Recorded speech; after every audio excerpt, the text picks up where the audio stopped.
pasti lagi deg-degan banget karena kayak dikit lagi lebaran, cuman dikit lagi juga UTBK, Hamin berapa ya? Hamin 17 sampai 18 ya.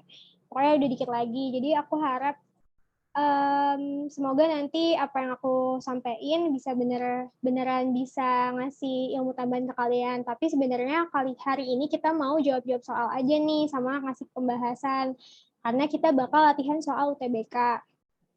Nah, nanti ada 8 soal, kurang lebih. Setiap soalnya nanti bakal aku bahas satu-satu. Gitu. Oke, langsung mulai aja ya. Sebentar. Aku izin share screen. Dan off cam.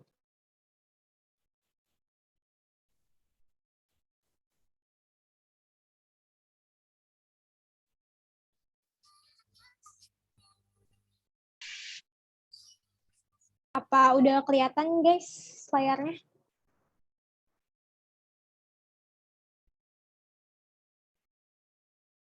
Udah, oke. Langsung aja ya guys, kita mulai. Tadi aku mau ngomong apa ya, aku lupa. Jadi, oke, oke. Oke, udah. Nah, ini aku ya. Kita bakal latihan soal UTBK. Nah, nanti jadi sistemnya sama ya, kayak yang waktu itu, di mana aku kasih soal, kalian jawab via komen aja gitu. Oke, langsung aja kita ke soal yang pertama. Nah, ini adalah tentang materi genetik. Oke, boleh langsung dijawab guys. Ini soal SBMPTN tahun 2018.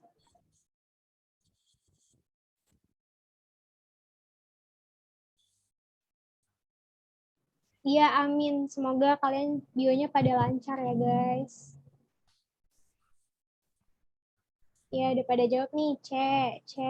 Ada lagi nggak yang mau jawab? Semuanya harus jawab.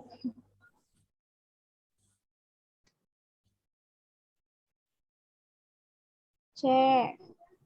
Ada yang selain jawab yang terasa selain C?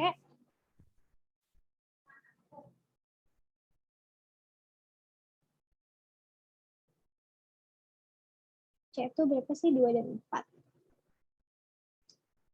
C, C. Oke, ada lagi yang jawab selain C nggak nih?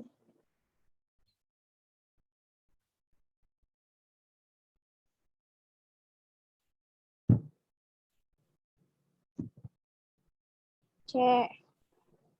Ini ada yang baru join, mau jawab. Coba dibaca dulu soalnya. Terus jawab di komen ya guys.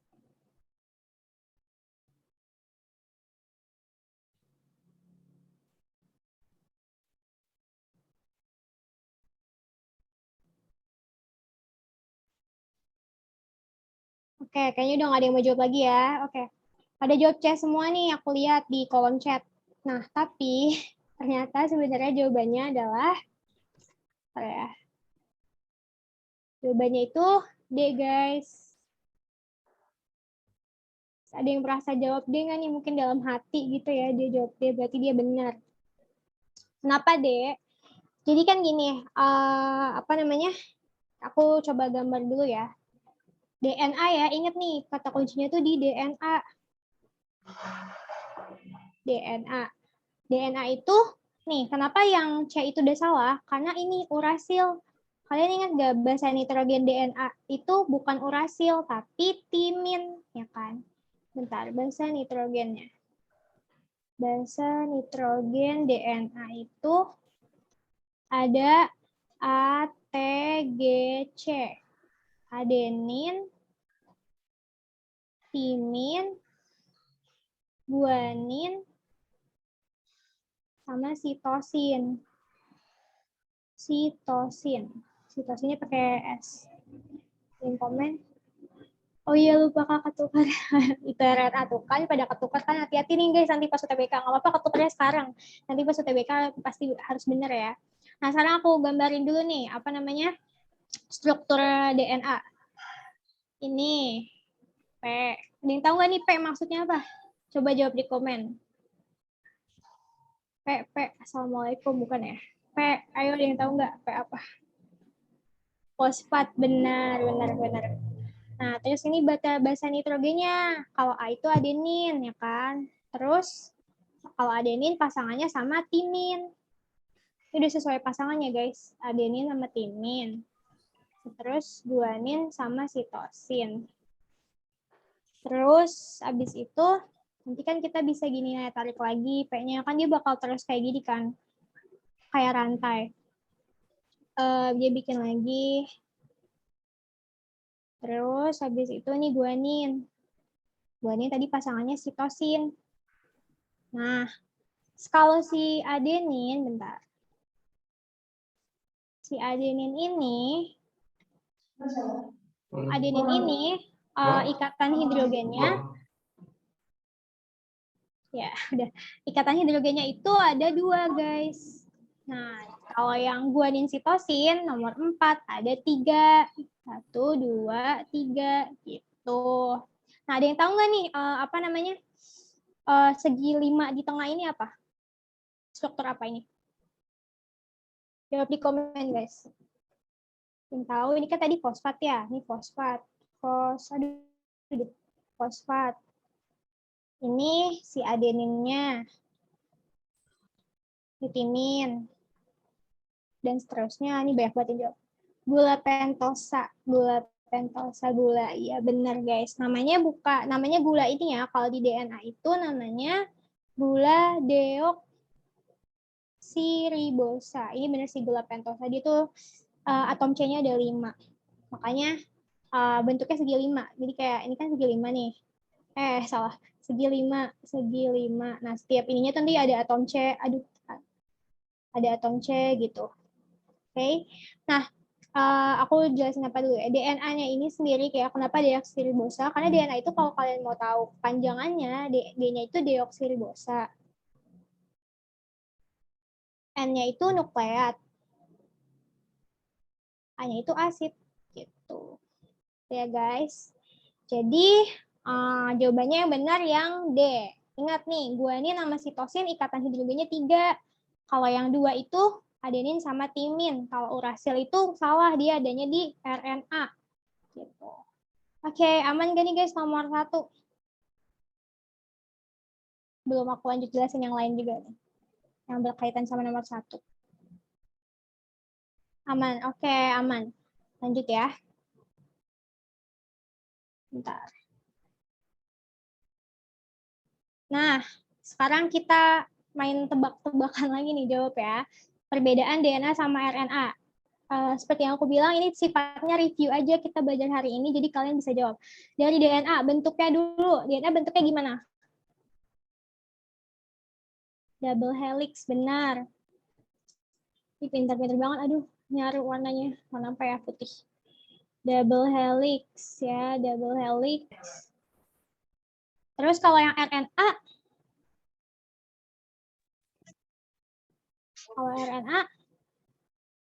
kalau DNA double helix, nah iya single helix, benar.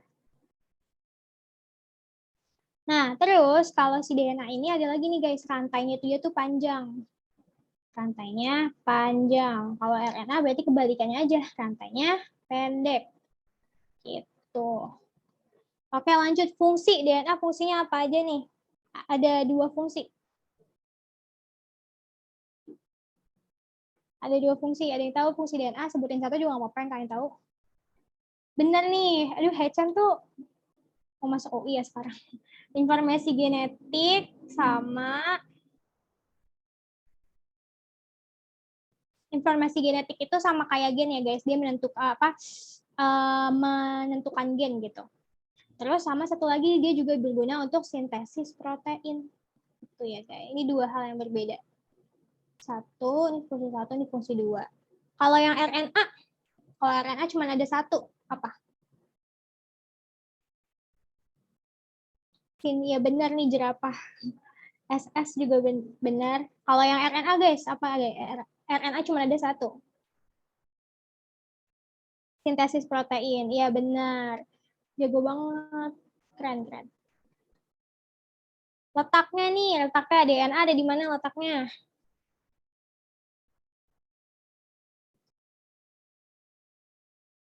Nukleus, benar. Nukleus. Terus, apa lagi? Yang buat energi tuh, sel yang buat energi apa? Mitokondria, benar. Iya, inti sel sama nukleus sama ya, benar. Nukleus atau inti sel. Satu lagi yang ada, nah benar Puyo, kloroplas. Kloroplas. Oke. Lanjut RNA. Bentar ya guys, kalau ada berisik-berisik. RNA nih guys, apa? Ada di mana aja letaknya? Ribosom, sitoplasma, satu lagi. RNA ada di nukleus gak? Ada, benar.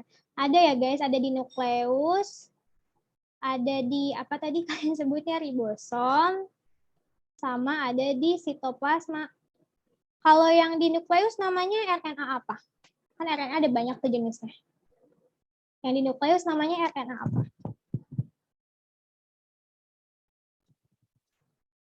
Ayo, ada yang tahu RNA apa yang di nukleus? M. Iya benar, mRNA ya guys. Atau mRNA ini juga bisa disebut RNA duta. Biasanya tuh ada juga tuh soal yang nyebutnya RNA duta. Kalau ribosom berarti namanya rRNA. Nah, kalau yang di sitoplasma apa? Betul, tRNA. Wow, jago banget sih. Oke. Dan aman ya si tRNA ini. Nah, sekarang nih gampang. Basa nitrogennya kalau DNA tadi purinnya apa purin? Yang purin. Yang termasuk basa purin tuh apa? Purin. Adenin guanin, benar ya. Adenin, ya biasanya disingkatnya AG. Adenin guanin. Salah. Bentar. Purin.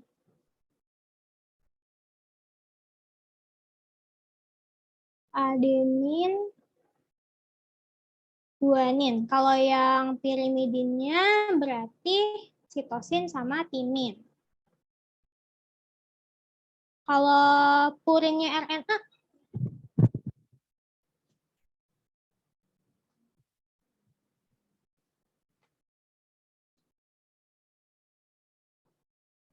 purinnya RNA apa guys?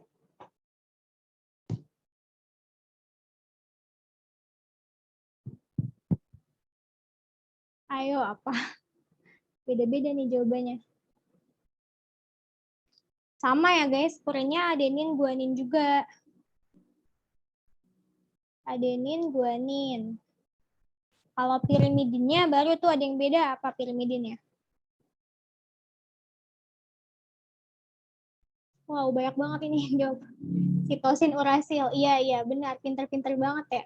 Sitosin sama urasil. Oke. Kalau DNA tadi gulanya apa? Deoksiribosa. Kalau RNA gulanya? Gulanya ribosa. Benar. Semoga nilai bionya pada bagus deh, benar semua jawabnya.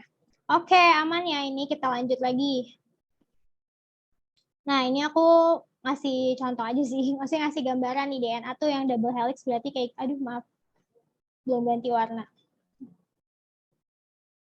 Nah, DNA tuh yang double helix tuh kayak gini ya. Bentar. Nih, ada 2. Terus kalau RNA single, 1. Terus nih, gabungan tuh kayak gini contohnya guys. Ini kan timin warna merah. Timin kan tadi pasangannya adenin ya. Nah, kelihatan kan nih, adenin sama timin gitu. Terus sitosin sama guanin. Hijau sama biru nih gitu. Bedanya ini tinggal RNA, kalau RNA urasil, oran, kalau si DNA timin gitu. Terus aku mau ngasih tahu lagi nih. Ini cukup insight aja sih. Kenapa ya? Kenapa kayak dipasanginnya itu purin sama pirimidin?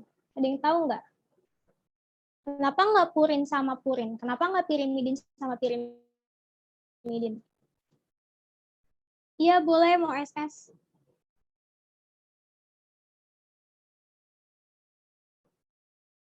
Oke.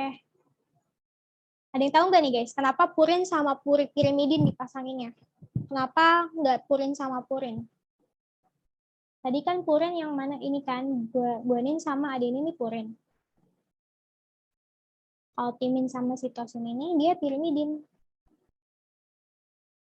Tapi yang dipasanginnya itu sama si DNA itu si timin sama adenin, sitosin sama guanin. Dari sananya. Iya, takdir kali ya guys, ya nggak gitu guys. Jadi gini, jadi kalau yang dari aku baca ada penelitian gitu. Nah, si ini nih, ini kan ada diameternya ya guys. Kalau dilihat si DNA. Nah, diameternya ini saklek. Saklek tuh apa ya bahasa Indonesianya? Wajib banget gitu, harus 2 nanometer gedenya. Gedenya, panjangnya maksudnya gitu. Nah, pas dicoba nih, kalau misalkan purin digabungin sama purin, itu hasilnya nggak 2 nanometer. Kalau pas purin sama purin itu ternyata lebih dari 2 nanometer panjangnya, diameternya maksudnya. Nah, terus ketika digabungin pirimidin sama pirimidin,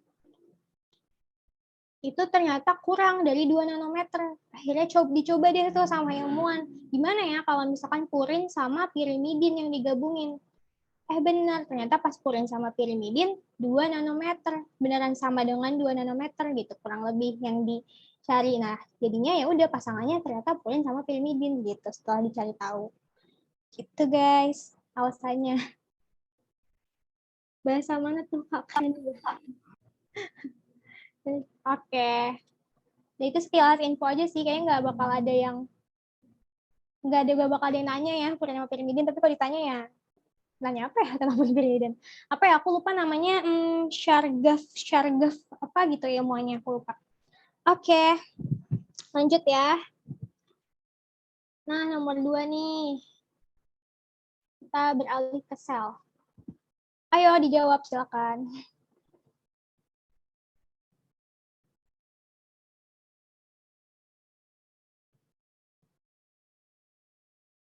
Waktunya berapa menit? Aku waktuin nggak ya biar kayak UTBK beneran. Cepatnya aja ya guys, coba jawab. Ini gampang kok. B 30 detik. Oke, 30 detik waktunya. Udah berapa detik ya? Daripada jawab aja dulu guys, nggak apa-apa. Ntar kita waktunya yang soal berikutnya. Baru dikit nih yang jawab, ada yang tahu nggak nih? Nggak usah ikut-ikut temennya guys, kalau misalkan merasa kalian itu bukan jawabannya, bever bismillah. Afar alhamdulillah. Lagi ada yang mau jawab lagi? Cek. Ada lagi?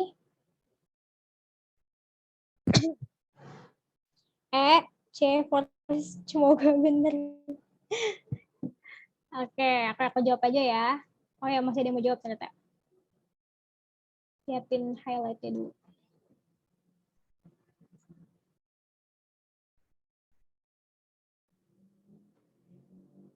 Oke, sampai di adil ya jawabannya. Oke, jadi jawabannya itu adalah B guys. Benar yang jawab B. Selamat. Gak dapet apa-apa sih, selamat doang.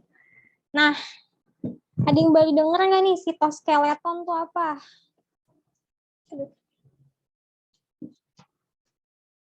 B for bio 1000. Rangka penyusun. Iya, jadi kayak sebenarnya kalau kalian mau lihat bedah dari katanya juga bisa ya. Sito itu sel, skeleton itu rangka ya kan. Jadi dia sebenarnya perannya mirip kayak ibaratnya kayak rangka dalam tubuh kita gitu. Cuma dia bedanya rangka dalam sel kita gitu ya guys. Ibarat tulang aja deh gitu. Nah, terus untuk yang nukleosom kromatin lalala nanti aku jelasin dia itu apa. Terus buat murain ini kalau nggak salah dia itu ini apa namanya penyusun dinding sel Archaebacteria. Yes, oke. Aja sih sampai situ aja yang perlu kalian tahu. Oke, kita lanjut dulu nih biar aku bahas sitoskeletonnya. Nah, nih guys, ini gambarnya sitoskeleton. Sitoskeleton ini dibagi jadi 3. Ada yang intermediate filamen atau filamen intermediate bahasa Indonesianya. Mikrotubula, atau filamen aktin. Ini sebenarnya biasanya dibilangnya bukan filamen aktin, tapi lebih ke mikrofilamen. Karena filamen aktin itu lebih ke strukturnya gitu. Ntar aku jelasin satu-satu. Oke, aku jelasin dulu dari yang mikrotubul. Enggak.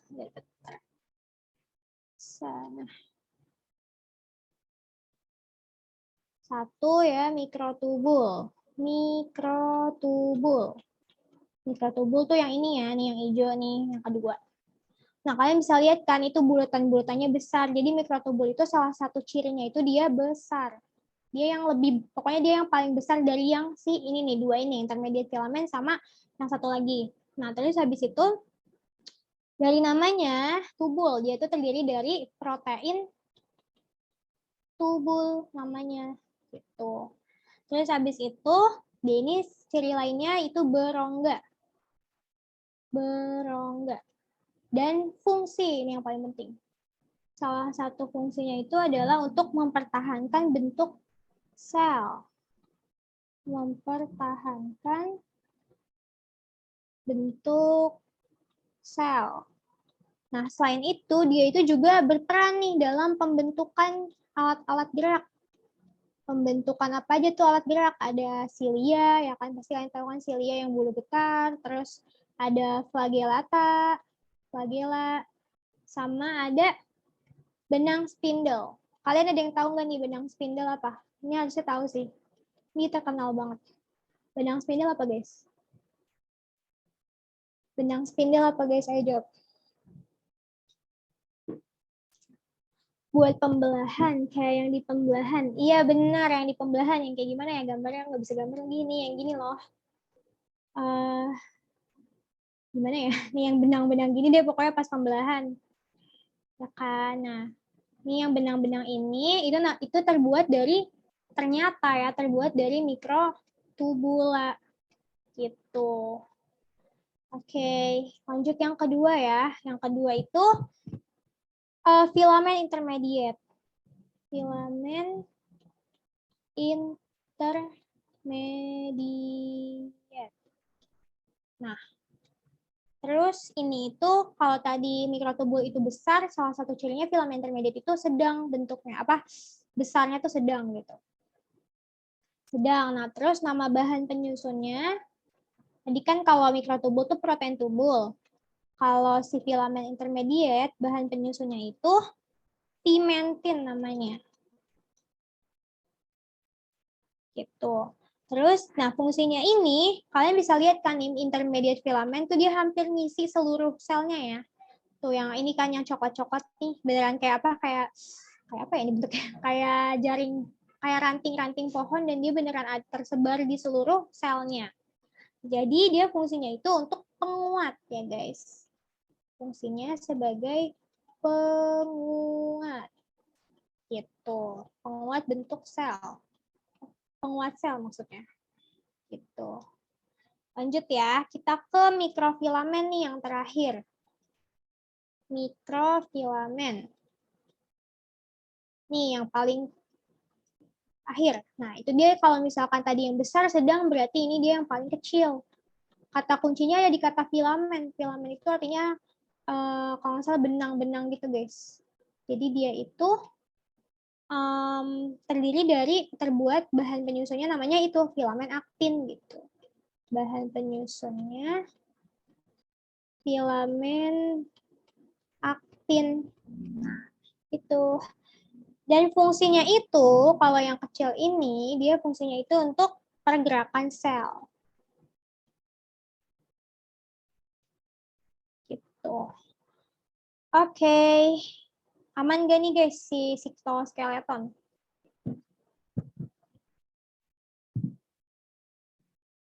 Kak, tolong scroll ke atas dikit, aku mau access.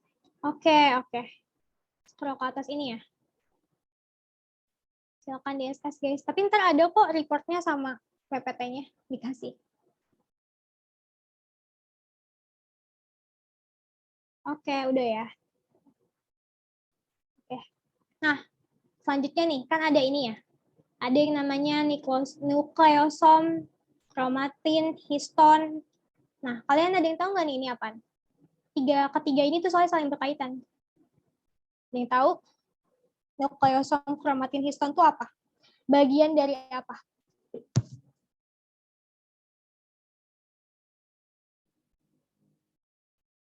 Iya guys, nanti coret-coretannya di-share ya. Ini ada yang ngirim ke DM aku, kromosom, Nabila. Kromosom. Benar. Kalian kok pada pintar banget sih. Ya, jadi nukleosom, kromatin, sama histon itu bagian dari kromosom. Oke, aku jelasin ya. Belum, ntar dulu ini dulu.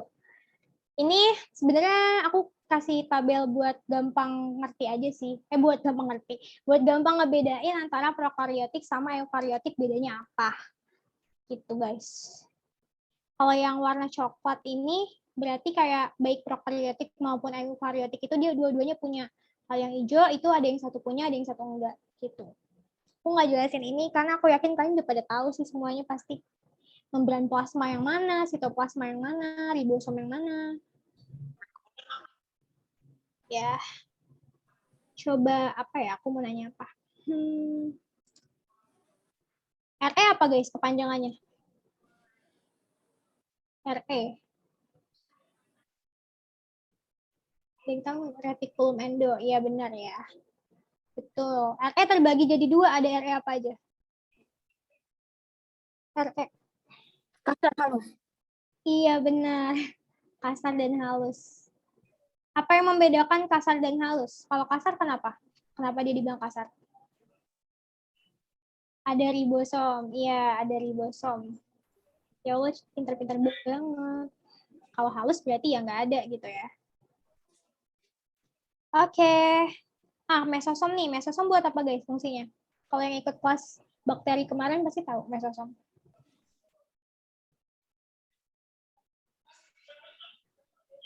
Buat benar banget nih, jerapah tuh pinter banget ya. Mesosom bener guys, buat energi pada prokaryotik gitu.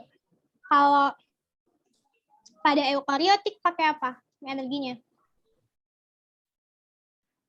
Iya benar, pengganti mitokondria. Jadi kalau pada eukaryotik pakai mitokondria gitu.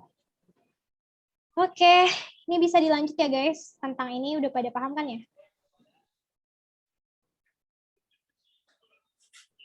Pada paham belum guys ini tentang perbedaan kedua sel prokariot sama eukariot? Oke, aman ya. Oke dah. Prokariot itu aku kasih tau deh. Prokariot cuma monera doang ya guys. Selebihnya eukariot. Lanjut. Nah, ini nih yang tadi aku bilang histon, nukleosom, lalala. Aku jelasin ya. Jadi, ini tuh judulnya adalah hubungan DNA dan kromosom. Gitu. Sebenarnya simply gini aja sih guys, kesimpulannya itu adalah kesimpulannya itu adalah kromosom itu isinya DNA gitu. Kromosom isinya DNA. Nah, tapi untuk sebuah DNA yang banyak banget gitu, nggak sebuah berarti ya, DNA yang banyak banget itu untuk bisa jadi kromosom yang cuman kayak gini doang nih bentuknya, X kayak gini, itu ada prosesnya gitu. Nggak langsung DNA tahu-tahu jadi kromosom, enggak. Nih prosesnya dari awal, dari atas. Bentar, aku coba highlight. Nih yang ini, yang aku highlight kuning, udah kelihatan. Ya pokoknya yang ini aku highlight kuning.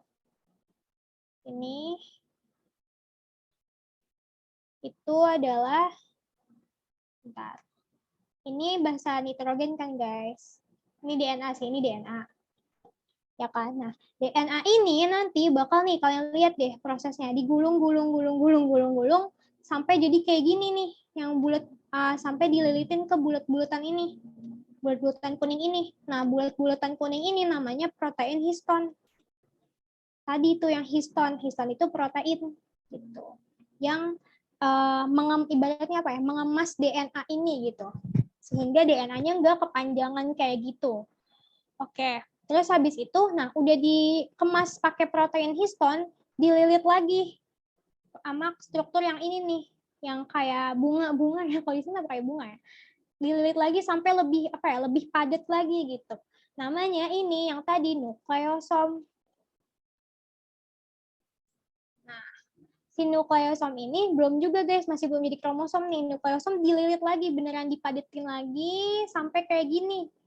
Nih yang kayak mau kayak morula ya bentuknya. Pokoknya kayak gini sampai yang kayak gini. Nah, ini namanya adalah benang kromatin. Jadi kalau kalian suka, pasti kayaknya kromatin tuh kalian suka denger ya.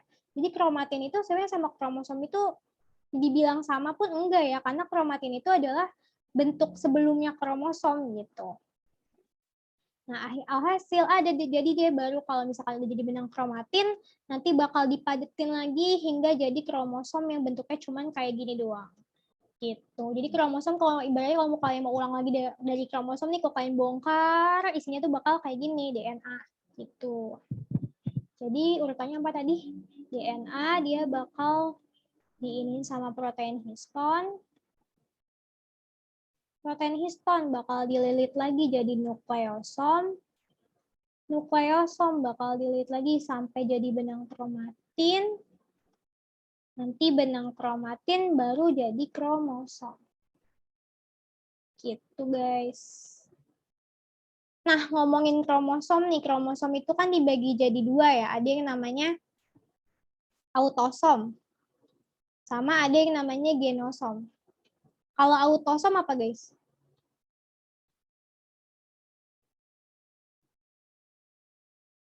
Antara alel dalam gen.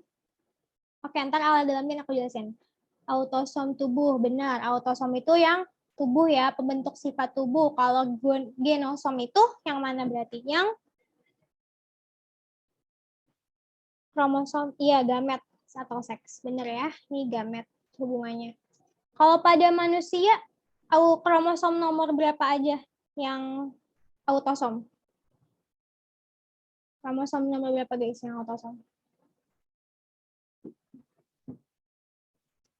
Ada yang tahu? Kromosom manusia? Benar, 1 sampai 22 itu kromosom yang apa ya bahasanya? Apa namanya? Memberikan sifat pada tubuh gitu. Kalau yang genosom itu namanya kromosom nomor 23. Nah, kalau mutasi genetik, kalau kalian pasti sering dengar kan Down syndrome, sindrom apalagi ya? Banyak deh pokoknya aku lupa. Nah, itu tuh dia itu tuh nggak semua kromosomnya rusak, guys, tapi cuman kayak nomor satunya rusak gitu. Itu juga kan ini kan sepasang ya, kromosom itu kan sepasang. Kalau sepasang itu kan berarti ada dua. Nah, biasanya juga yang rusak tuh bukan dua-duanya, tapi satu doang gitu. Tapi udah bisa membuat manusia menjadi berbeda dari manusia normal. Gitu. Oke, tadi siapa sih yang nanya? Alel ya? Apa sih tadi pertanyaannya? Bentar.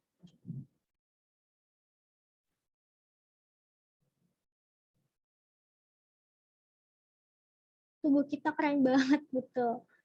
Kak masih sering ketukar antara alel dalam gen sama apa tuh? Dalam gen sama sister kromatit itu gimana ya? Gini, satu pengetahuan aku ya. Kalau nggak salah gini ya. Mana ya? Di mana ya? Nggak muat. Kalau alel itu guys, ini kan kromosom ya. Setahu aku kalau sister kromatit itu dia harus pada kromosom yang udah ada sentromernya. Yang gini yang bentuknya X. Kalian tahu kan nih, ini ada sentromernya. Sentromer. Nah, terus ada yang sama nih misalkan di sini. Nah, ini namanya sister kromatit. Nah, kalau yang alel itu dia di kromosom yang belum ada apa namanya? Sentromernya. Ada yang sama, ini namanya alel. Nah, tapi aku gampangnya kalau buat bedain alel sama sister kromatit, alel itu yang suka gini guys di dalam apa namanya? Di dalam hereditas nih. A yang gede kayak gitu misalkan. Ini namanya alel. Atau A besar, A kecil. Nah, ini namanya alel. Gitu. A kecil, A kecil. Ini alel. Gitu guys. Siapa namanya tadi nanya? Siapa dari jerapah ya? Iya, kayak gitu.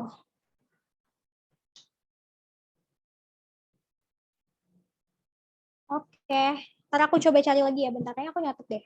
Tapi kita lanjut dulu. Ada soal berikutnya. Nah, ayo silakan dijawab.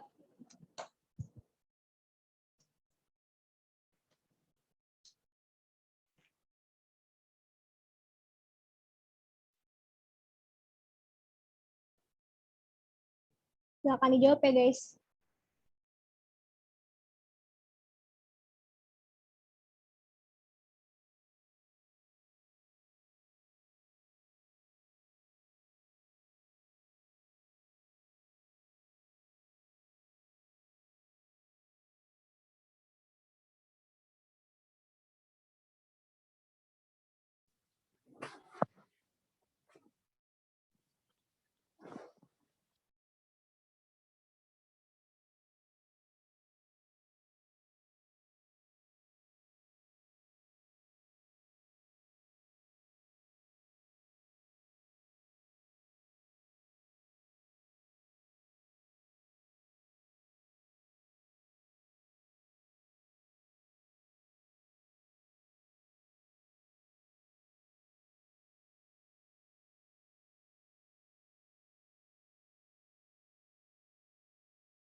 Ayo, ada yang mau jawab lagi nggak nih?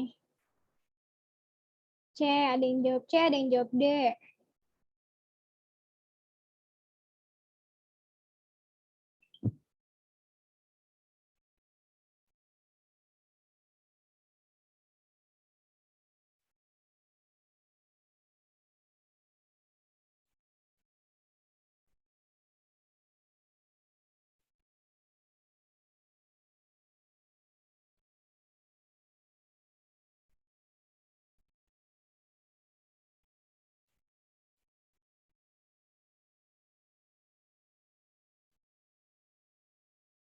Banyak banget yang dijawab. Bentar.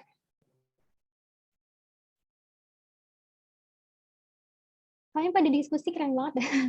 Iya. Oke, jadi aku jawab ya. Ini jawabannya adalah selamat benar bagi yang menjawab D. Yeay. Kenapa nih? Kenapa yang C salah? Karena kan kalian cuma memperdebatkan D sama C ya? C sama D maksudnya. Karena benar tuh tadi yang diskusi kalian. Iya beneran.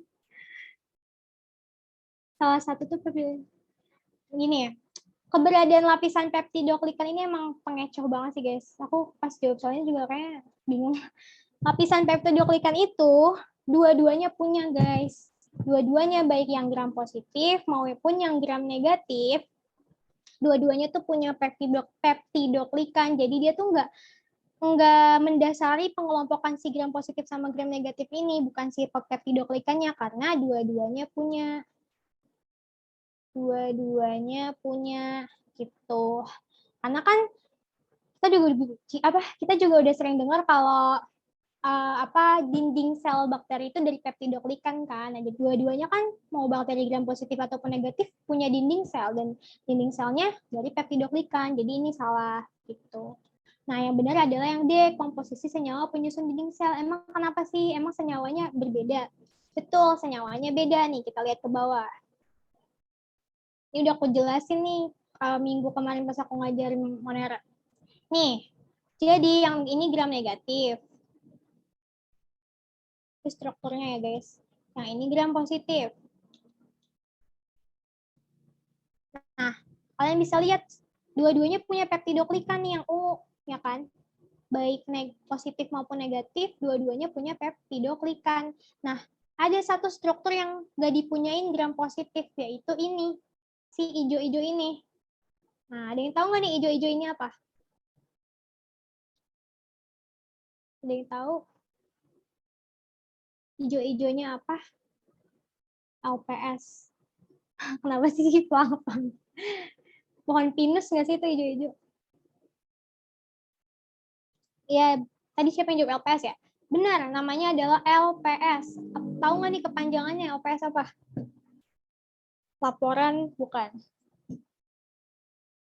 Siapa tadi yang jawab ya? Tahu nggak kepanjangannya apa LPS?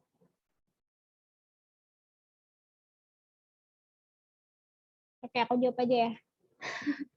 Jadi LPS itu bentar. Lipo, polisakarida. Lipopolisakarida atau LPS ini itu adalah namanya jaringan lipid ya guys. Lipid itu berarti dia lemak. Gitu. Nah, jadi yang membedakan antara gram negatif sama gram positifnya itu lebih ke struktur senyawanya. Karena yang satunya punya lapisan LPS, yang satunya lagi nggak punya. Gitu. Kalau peptidoglikan mah dua-duanya punya. Yang satunya cuma bedanya ini doang. Kalau yang gram positif itu tebal, kalau yang gram negatif ini tipis gitu. Oke, nah LPS ini fungsinya nanti aku jelasin di slide berikutnya. Sampai sini aman nggak guys? Mau lanjut ya kan?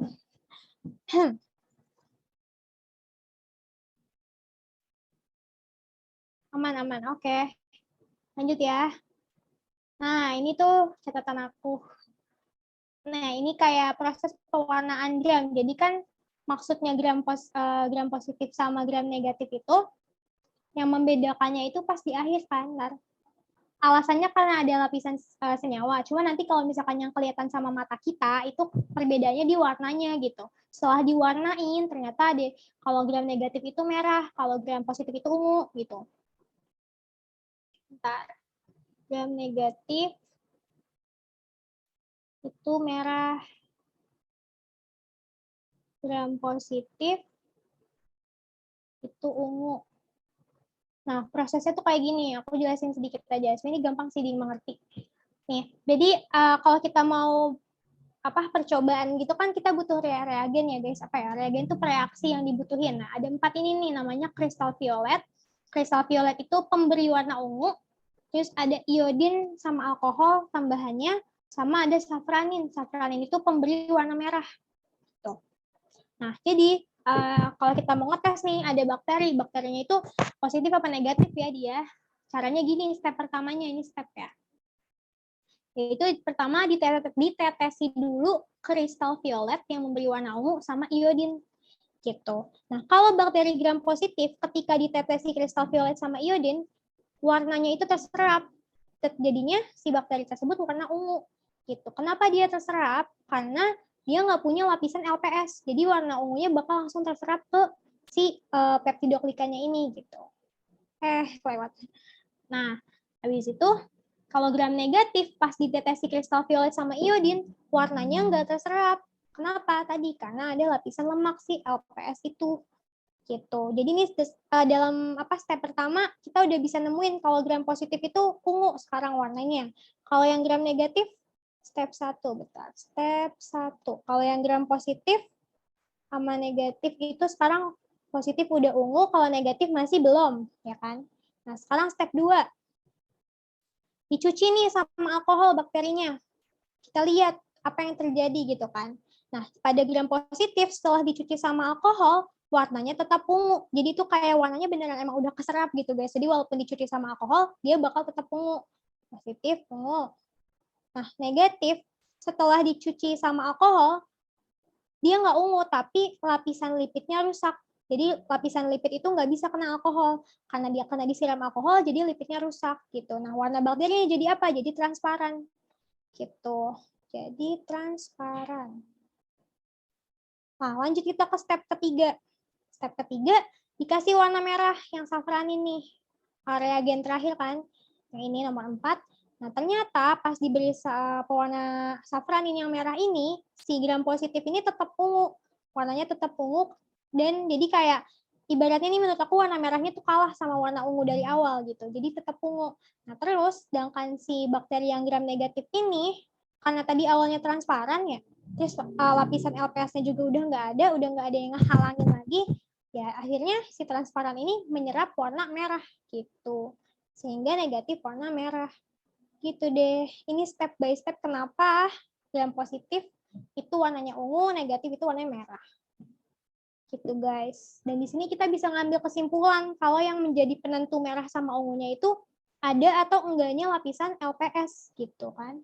Karena kalau yang tadi kan gram negatif pas dikasih kristal violet di awal dia tuh nggak bisa nyerap warna ungu karena ada LPS-nya. Sedangkan yang gram positif tuh bisa. Gitu. Jadi makanya tadi yang jawabannya struktur senyawa bukannya peptidoglikan. Gitu guys. Oke, gimana guys? Aman gak nih pewarnaan gram?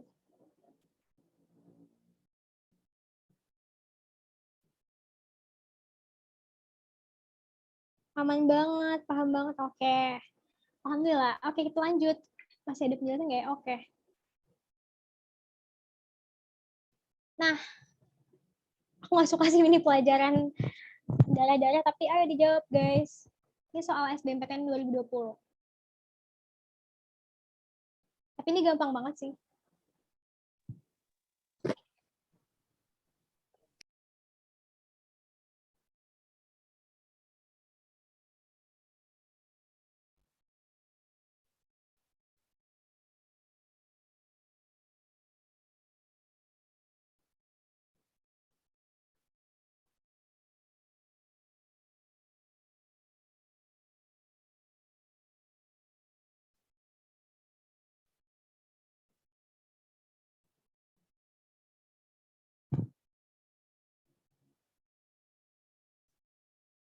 Dek, sering banget keluar nggak sih? Ini benar sering keluar. Ya benar jawabannya D, guys. Hemin. Ntar highlight dulu. Oke.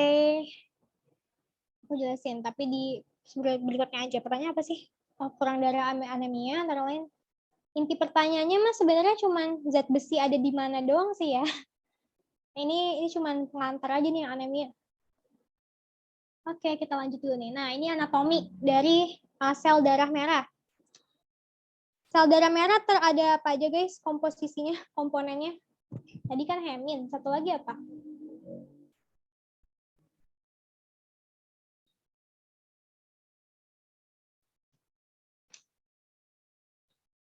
Yang tahu nggak? Hemin sama apa?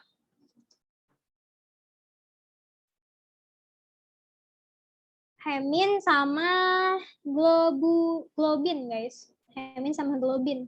Makanya namanya hemoglobin kan? Karena terdiri dari hemin dan globin. Gitu. Aku gambar dulu nih si hemoglobinnya. Saya gampang.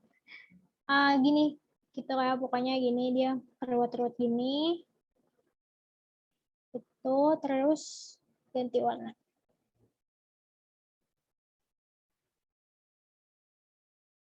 Nih, dia terdiri dari 4 inian apa namanya protein globin. Terus habis itu nanti di tengah-tengahnya nih, di tengah-tengahnya ada yang namanya hemin. Yang hitam-hitam ini hemin. Gitu. Nah, ini rantai ini kan yang apa namanya? Yang ngeruat-ruat ini itu dia protein globinnya kan. Nanti ada yang namanya apa namanya beta chain. Rantai beta gitu. Terus kalau yang bawah namanya alpha. Sekilas info aja sih, nggak usah tahu itu kenapa kayak gitu. Nah, terus habis itu, si yang tengah ini, hemin ini, dia ngikat guys. Dia kalau misalkan mau dibongkar, nanti strukturnya di paling tengah itu ada Fe. Fe itu zat besi. Makanya kalian suka ngerasa darah kita bau besi kan? Karena itu di dalam darah kita tuh ada zat besi guys. Gitu. Suatu protein khusus yang apa sih pertanyaannya zat besi? Benar-benar. Oke. Gimana? Ini gini doang sih, aman nggak? Nggak ada yang bentar. Aku mau nambahin. Komponen darah deh. Ada yang tahu nggak komponen darah? Apa aja? Satu, yang paling banyak apa? Kalau bilirubin adanya di mana? Nanti aku jelasin bilirubin ada di mana. Kak, kenapa tadi bedain alpha dan beta chain ya? Jujur aku nggak tahu kenapa dibedain, tapi emang beda strukturnya sih guys. Komponen darah, kalian cukup tahu aja sih serius. Gak bakal ditanya juga ini kenapa alpha sama beta beda gitu. Komponen darah, ada yang tahu? Ini jawab dulu guys, komponen darah. Yang paling banyak, ya benar, plasma darah. Yang kedua, eritrosit ya, atau ini, si sel darah merah, eritrosit. Terus yang ketiga, leukosit. Yang keempat, trombosit. Trombosit. Nah, ini tuh plasma darah ada 55% jumlahnya kayak di dalam tubuh kita. Dia paling banyak. Dan paling banyaknya tuh air. Jadi kayak plasma darah tuh kalau mau dibuka lagi komponennya apa, yang paling banyaknya itu air. Eritrosit itu kurang dari 45 lah ya, kurang dari 45 tapi mendekati 45. Kenapa? Karena leukosit sama trombosit itu jumlahnya cuma kurang dari 1%. Gitu. Terus sebelum kita ke ini ya, ke bilirubin tadi yang ditanya temennya, aku jelasin yang ini dulu deh. Albumin, ada yang tahu nggak nih albumin? Sering banget nih keluar albumin. Maksudnya dia terkenal. Albumin apa? Ada yang tahu nggak?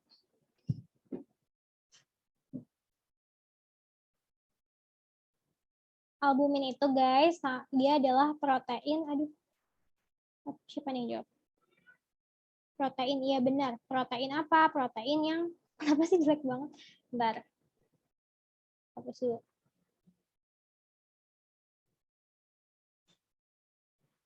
Protein yang ada dalam darah. Nah, dalam darah di mana? Di plasma darah. Gitu. Terus kalau cysteine ini, dia itu agak nggak nyambung sama soalnya karena dia itu asam amino, guys. Asam amino ya. Asam amino non-esensial. Aduh, maaf guys kalau ada teriak-teriak anak kecil. Tahu nggak guys, apa bedanya apa maksudnya non-esensial sama esensial?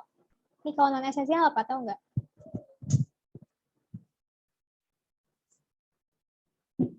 Ada yang tahu? Kalau nggak tahu jawab nggak aja gitu. Ih, di-spill males. Iya, iya benar. Di non-esensial itu diproduksi tubuh. Jadi tubuh kita udah bisa memproduksi sendiri. Nah, ada lagi kalau yang esensial berarti nggak diproduksi tubuh ya. Nggak diproduksi tubuh. Kalaupun diproduksi, tetap kita butuh tambahan dari luar gitu. Tambahan dari luar, luarnya siapa ya? Makanan ya guys, yang kita makan mengandung asam amino gitu. Oke. Yang diproduksi enggak, ini kayak enggak, susah banget. Enggak gitu. Oke, sekarang aku jelasin yang bilirubin, biliverdin, lalala. Nah, ini dari ruang guru gambarnya aku ngambil. Jadi ini menurut aku jelas banget sih. Oke, aku jelasin ya. Jadi ini eritrosit. Eritrosit yang gimana sih yang dirombak? Eritrosit yang udah tua. Eritrosit yang udah tua dirombak. Kalau dirombak kan jadi kayak gini kan, tadi strukturnya terjadi dari hemoglobin, hemin sama globin. Nah, hemoglobin ini dirombak lagi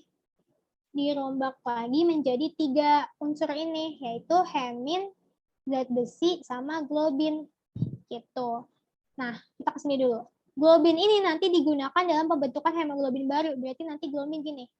Globin dia bakal ngebentuk hemoglobin baru lagi. Kan tadi eritrosit tua ya.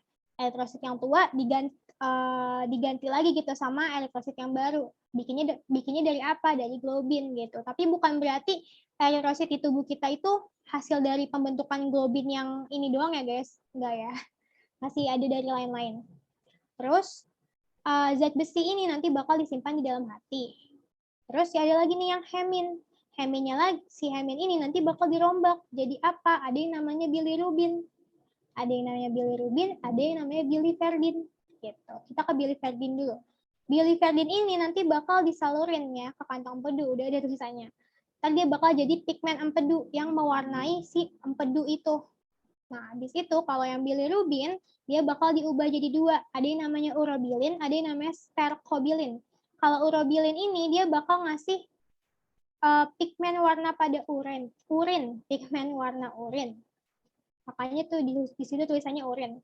Kalau si sterkobilin, ini dia pigmen warna feses. Pigmen warna feces. Gitu deh. Itu guys, jadi kalau kalian bingung apa sih bilirubin itu apa? Bilirubin itu adalah eritrosit yang udah tua yang dirombak dari hemin gitu. Diambil heminnya dari hemoglobin, diambil heminnya, ntar hemin dirombak lagi jadi bilirubin sama biliverdin. Gitu guys. Jadi emang darah apa sel darah merah itu sangat amat penting karena kayak kemana-mana sampai ternyata warna urin kita aja itu dari sel darah merah yang udah tua. Gitu. Oke, gimana nih, aman gak guys si bilirubin, biliverdin, lalala?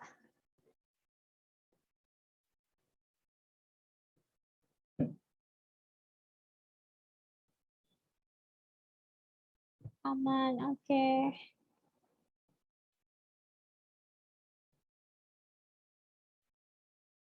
Ada yang nanya nih, bentar. Oh, tadi. Oh, masih. Tadi aku lihat lagi. Udah susah ya guys scrollnya. Oke, lanjut ya. Nah, ini tentang penyakit. Silakan dijawab.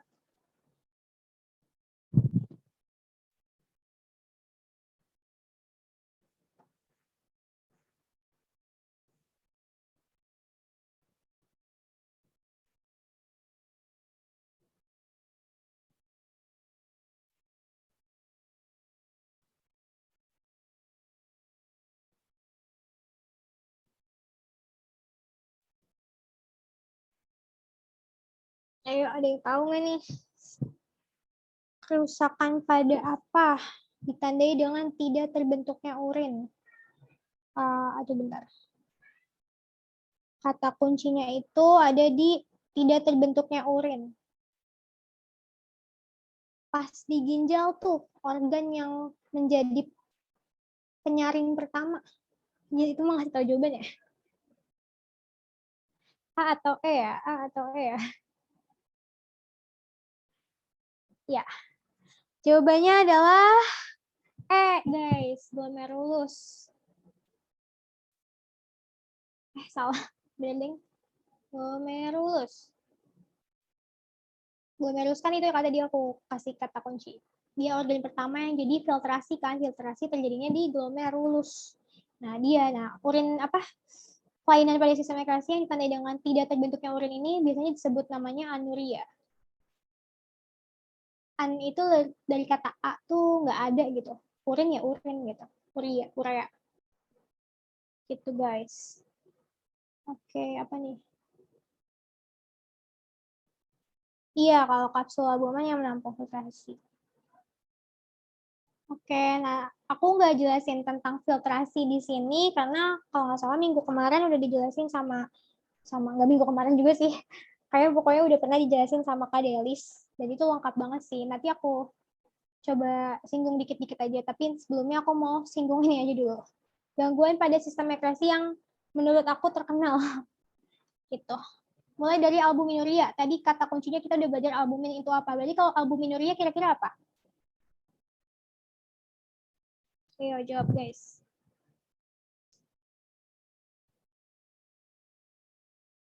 Tadi kalau albumin itu kan protein dalam darah. Kalau albuminuria berarti albuminuria ya, itu bukan minaria, salah. Typo, maaf. Yang jawab, wah banyak yang jawab. Protein dalam urin. Benar ya. Gampang, ada protein dalam urin. Nah, penyebabnya ini si albuminuria itu karena kerusakan glomerulus. Susah banget, kerusakan glomerulus. Nah, gitu ya. Lanjut guys, gagal ginjal. Nih, tahu nggak tuh gagal ginjal apa? Gampang sih gagal ginjal.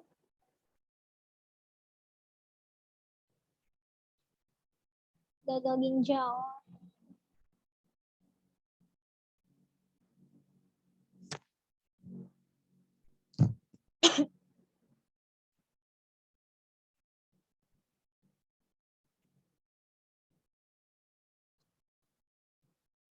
ginjalnya gagal berapa sih? Iya benar-benar sih. Sebenarnya lebih ke ya udah pokoknya gagal gitu. Kegagalan. Tapi kalau mau didefinisiin kegagalan ginjal dalam membentuk urin.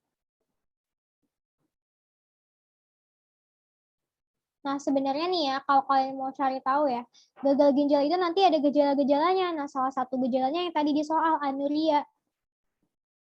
Gitu. Ya kan? Dia terbentuknya urin. Jadi kayak beneran emang semua organ ginjalnya tuh rusak gitu. Nah, kalau nefritis apa? Nefritis.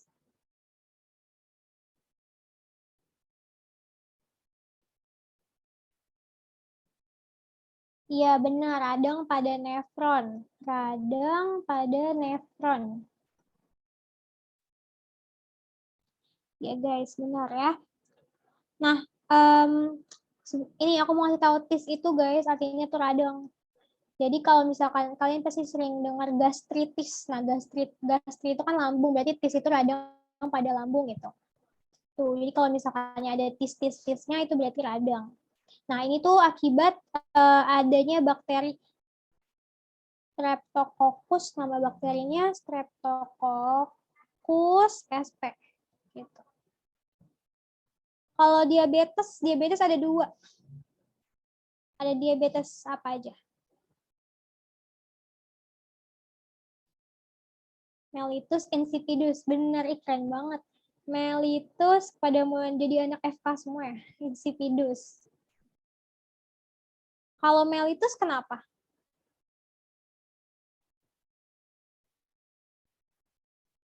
Mellitus kenapa tuh guys?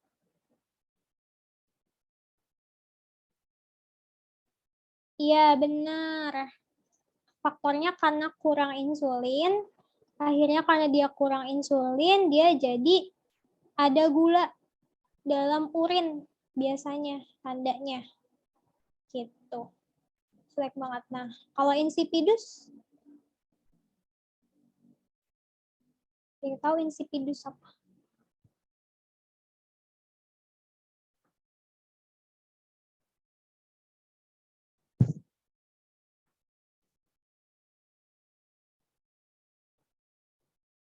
Insipidus pipis terus, gagal produksi urea. Ya, jadi kalau insipidus itu pipis terus yang benar ya, produksi urinnya berlebih. Produksi urin berlebih, ini kenapa miring gini ya aku catatnya. Terus dia karena ini gangguan pada hormon, namanya hormonnya itu hormon ADH. Gangguan hormon ADH gitu. Oke, lanjut batu ginjal. Kenapa tuh? Ada endapan apa di kalau batu ginjal?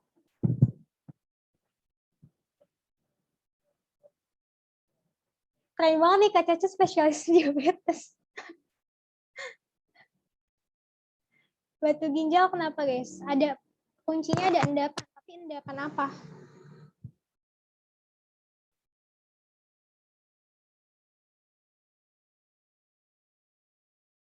Ya, jadi kalau batu ginjal itu ada endapan kalsium ya guys.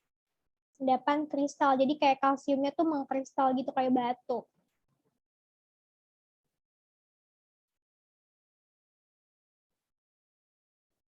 Gitu.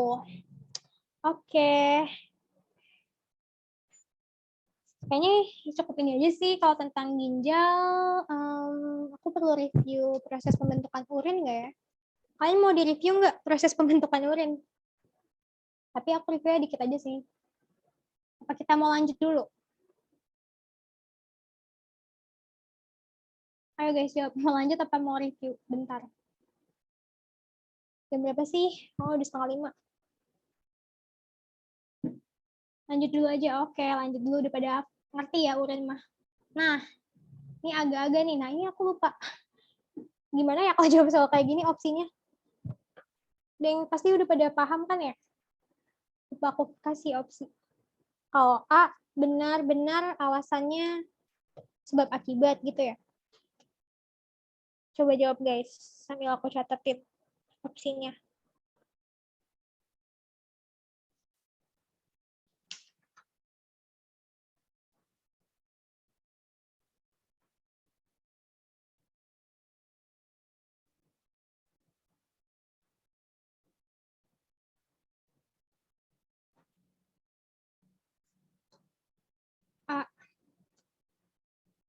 Alasan benar, sebab benar. Ada hubungan akibat. B. Alasan benar, sebab benar, nggak ada hubungan sebab akibat. C. Alasan bukan alasan ya, pernyataan ternyata. Oke, udahlah ya. Pokoknya atas benar, bawah salah gitu. Alasan benar, sebab salah. D. Coba kembalikan. Alasan salah, sebab benar. Terakhir, yang E, dua-duanya salah.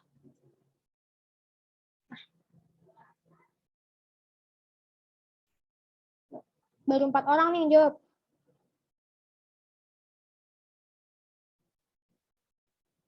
D kayaknya. Ada lagi yang mau jawab?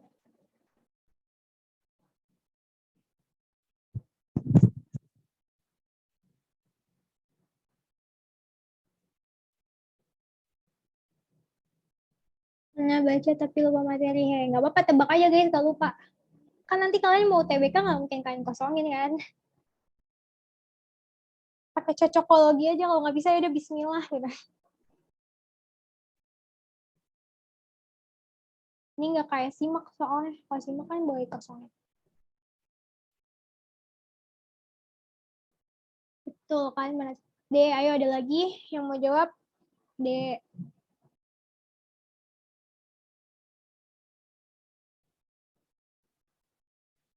Oke.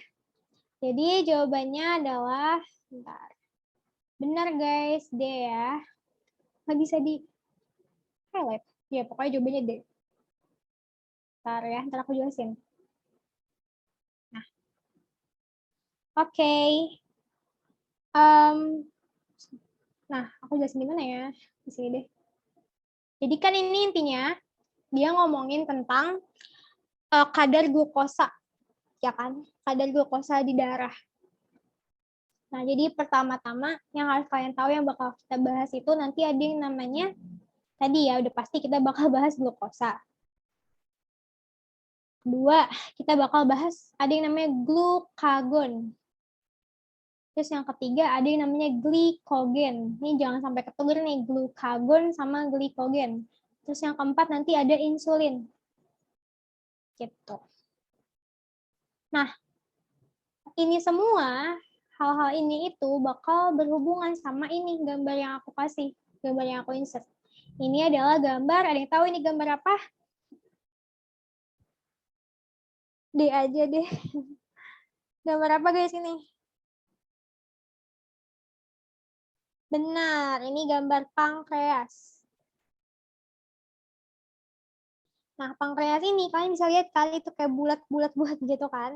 Nah, itu tuh sel-selnya. Nah, si pankreas ini tuh sebenarnya dibagi jadi 3. Ada yang namanya alfa pankreas, beta, sama delta. Nih ya, delta kan tahu kan kayak yang di fisika delta. Nah, kalau alfa ini nanti alfa pankreas ini sel alfa pankreas, aku tambahin sel deh, sel alfa, sel beta, sel delta. Sel alfa pankreas ini dia menghasilkan hormon namanya glukagon. Nih, udah ya, kita udah bahas glukagon tuh. Nah, sel betanya ini dia bakal menghasilin hormon namanya insulin. Terus yang delta ini dia bakal ngasilin hormon juga namanya somatostatin. Somatostatin. Nah, yang bakal aku bahas sekarang itu cuman glukagon sama insulinnya aja nih. Somatosnya enggak, karena dia nggak pernah dibahas juga. Oke. Kita langsung ke glukagon sama insulin. Oke ya. Nah, kita baru bahas glukagon sama insulin ya. Glukosa sama glikogennya belum. Tapi kalian udah pasti tahu kalau glukosa itu adalah gula kan. Bentar. Gula gitu. Oke, nah kalau glikogen itu sama guys, gula juga. Cuma gula yang disimpan di dalam hati atau otot gitu. Nah, sampai sini resapi dulu nih. Ada 4 istilah yang bakal kita bahas. Ada glukosa, glukagon, glikogen, sama insulin. Kalau glukagon itu hormonnya, kalau yang pakai U itu hormon, kalau yang pakai I itu gula. Beda ya? Oke. Aman nggak guys sampai sini? Sebelum aku lanjutin.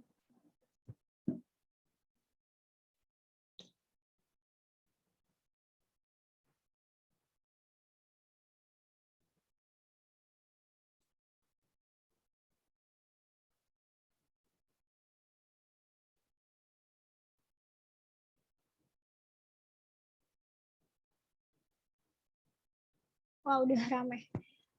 Aman ya, bentar. Aman. Oke. Nah, aku lanjutin ya sekarang. Apa sih hubungan mereka gitu ya? Nih, gula, kita kan makan ya, kita makan. Terus gulanya disimpan nih di dalam darah. Gula di darah ya, di darah. Nah, gula di darah ini nggak boleh kebanyakan.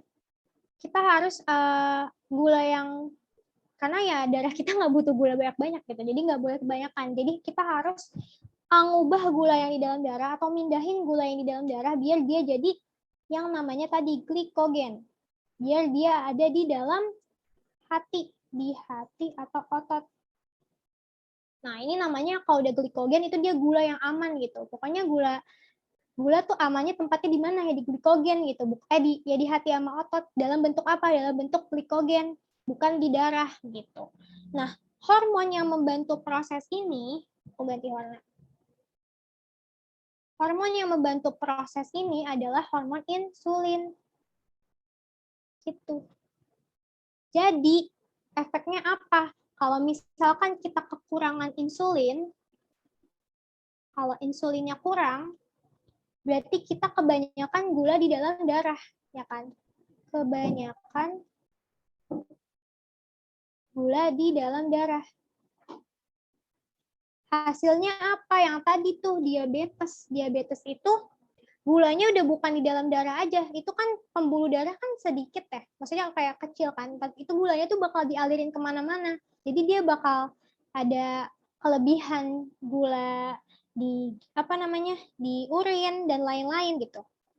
Jadi kalau misalkan, jadi kita nggak boleh yang namanya kekurangan insulin. Makanya kalau orang diabetes kan suka disuntik insulin kan. Biar apa? Biar gulanya bisa disimpan di hati atau otot gitu. Tempat penyimpanan seharusnya. Tuh. Nah kalau misalkan insulinnya berlebih juga nggak bisa kan, karena kalau insulinnya berlebih berarti kebanyakan gula di hati atau otot. Kebanyakan gula di hati. Nah, kalau kita contoh gampangnya gini, kalau misalkan kita puasa nih, kan sekarang kita lagi puasa ya. Kita makan, terus sama tubuh kita, gula hasil kita makanan kita itu disimpan tuh di dalam hati atau otot.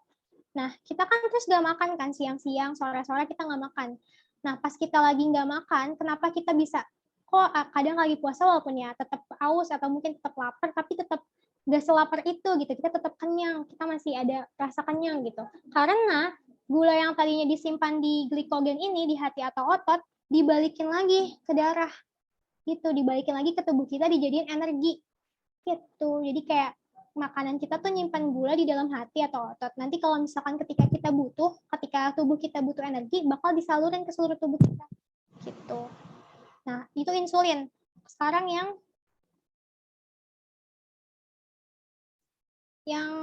satu lagi belum dibahas.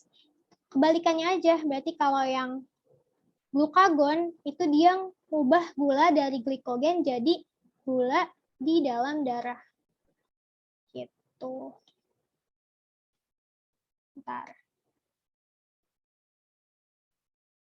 Ini hormonnya berarti glukagon. Nah, udah deh jadi gitu. Ini adalah hubungan antara insulin dan glukagon.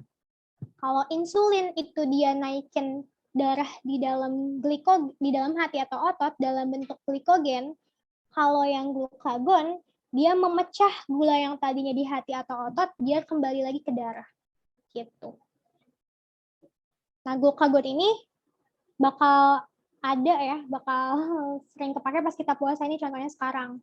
Gitu guys, karena pas tadi kita sahur, kita nyimpen gula tadi sebagai energi di dalam hati atau otot dalam bentuk glikogen. Nah, ketika kita sekarang nih udah sore-sore, kita udah lapar, itu gulanya bakal dibalikin lagi ke darah biar dialirin ke seluruh tubuh sehingga kitanya jadi berenergi gitu walaupun lagi puasa. Kayaknya glukagon gue nggak berfungsi. Ayo guys, makan yang benar ya guys. Gitu. Nah, sekarang kita balik lagi dulu ke soal. Ketika kadar glukosa darah naik, bentar. Ketika kadar glukosa darah naik melebihi normal, pankreas akan mengeluarkan glukagon sehingga kadar glukosa turun. Menurut kalian ini salahnya di mana guys? Kenapa ini salah?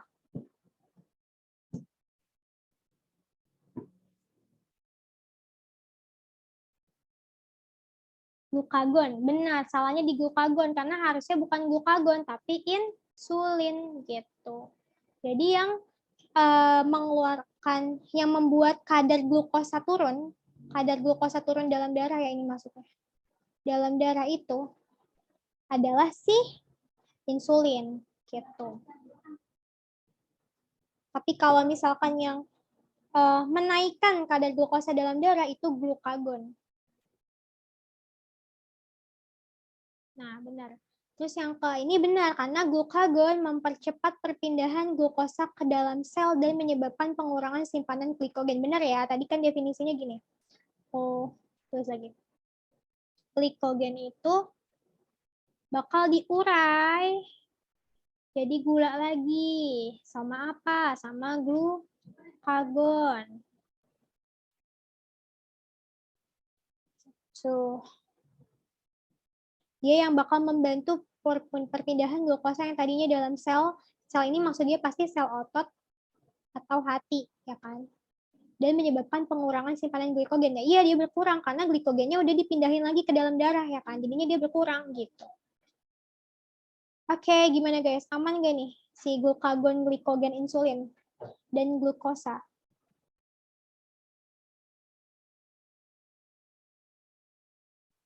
Nih, lihat ini aja lebih gampang, bentar. Highlight.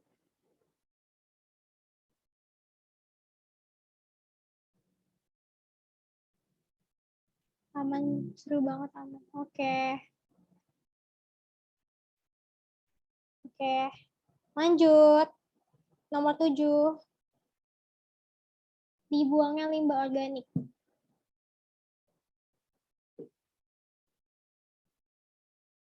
Ini gampang banget sih. C, C, C. Ada lagi yang jawabain?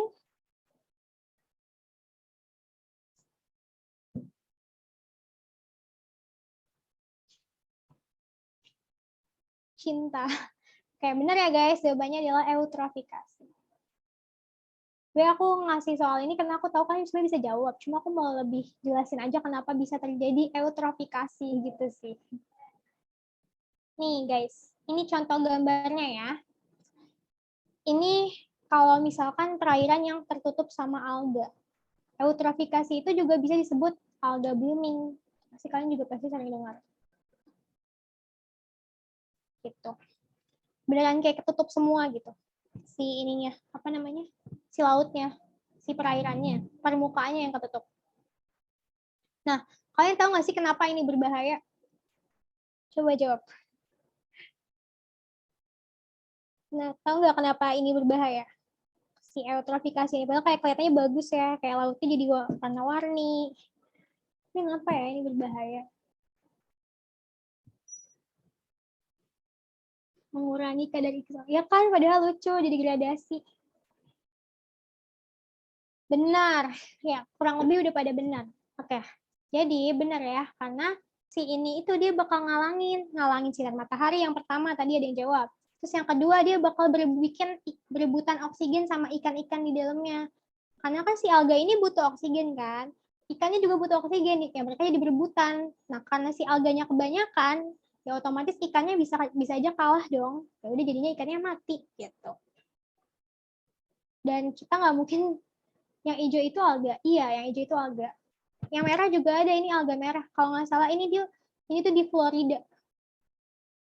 Pesisir daerah Florida, setahu yang aku searching, guys. Oke. Aku mau jelasin dulu penyebabnya. Jadi penyebab kenapa bisa terjadi situasi seperti ini itu adalah karena yang pertama bisa aja karena iklim. Ya, pemanasan global. Nah, yang kedua yang sering itu adalah karena pencemaran. Pencemaran. Apa sih yang mencemar itu apa? Misalkan ada deterjen. Deterjen yang mengandung fosfat. Atau ada sisa pupuk gitu. Biasanya nih kalau di daerah di danau-danau atau di sungai-sungai sisa pupuk. Kenapa sih deterjen fosfat sisa pupuk ini bisa bikin terjadi alga sebanyak ini? Karena dia tuh ibaratnya ya guys, fosfat sama sisa pupuk itu kan organik ya. Dia itu kan bahan organik. Nah, bahan organik ini tuh ibarat ngasih makan ke si alganya. Ke si alga.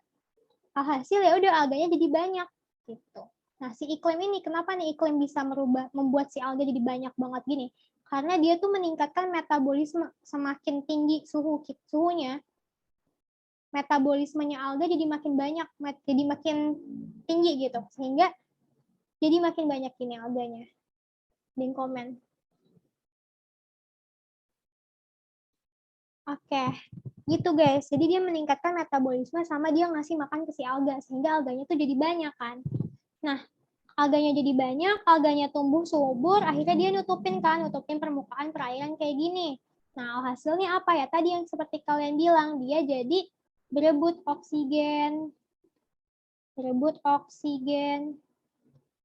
halangin cahaya matahari gitu. Sehingga bisa menyebabkan ikan mati yang paling parahnya gitu. Kayak beneran ikannya tuh pada ngambang semua biasanya. Nah, terus aku penasaran kan sebenarnya kalau udah kayak gini tuh bisa ditanggulangi nggak gitu? Ada cara buat biar bersihinnya nggak gitu kan? Kalau yang dari aku baca tuh nggak ada guys, nggak ada cara buat bersihinnya kalau di laut kayak gini. Kalau ditambak mungkin ya nggak yang sebesar ini, mungkin masih bisa gitu kan. Tapi kalau buat di laut, bentar. Kalau buat di laut itu nggak bisa. Karena pernah tuh katanya ilmuwan lagi nyoba buat ini, bentar, kok nggak bisa ini. Nyoba buat pakai sulfat tembaga. Tapi ternyata bener sih pada hilang gitu alganya, tapi si sulfat tembaga itu ngasih zat racun lagi ke dalam ke dalam perairannya, jadinya makin parah gitu. Jadi bukannya memperbaiki tapi malah memperparah. Jadi kalau sejauh yang aku baca belum ada cara untuk beneran ngilangin secara cepat gitu si alga ini. Gitu guys. Hilangnya gimana Kak? Apakah selamanya gitu? Enggak sih, karena gini, kalau dari yang aku baca juga, jadi kalau misalkan semakin asin airnya, itu alga biasanya gampang mati. Nah, kalian tahu kan kalau laut itu asin kan? Nah, bisa aja nih kalau misalkan nanti salinitas itu kan kadar keasinan ya guys nih, salinitas, kadar keasinan. Bukan keasinan apa keasaman? Keasinan ini benar.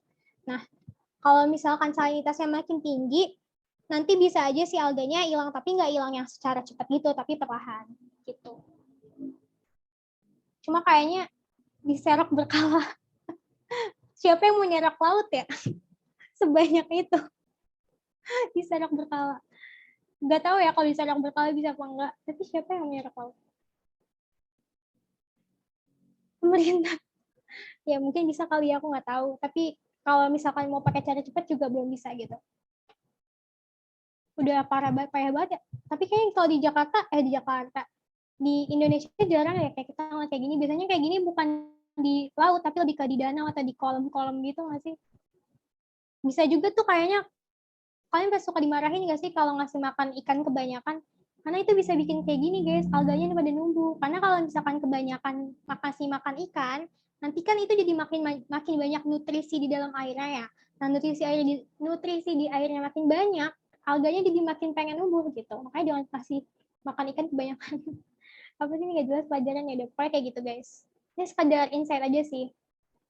Tapi menurut aku kayak biologi itu sebenarnya serunya kayak gini gitu, ketika kita tahu alasan-alasannya gitu. Oke, lain takut pelet ikannya cepat habis. Bisa jadi ya, bisa jadi. Pelet ikan mahal nggak? Oke. Nah, sekarang ke siklus nitrogen. Kenapa aku bahas siklus nitrogen? Nggak tahu, bentar. Oh, ada nitrifikasi di sini. Oke. Apa nih, komen? Kirain takut ikannya kenyang. Ya, gue juga dulu mikirnya gitu sih. Kenapa ya, kok orang pelit banget? Padahal gue mikir kalau ikan makin dikasih makan, makin bagus ya. Makin gede gitu, tapi ternyata nggak bisa. Nggak boleh.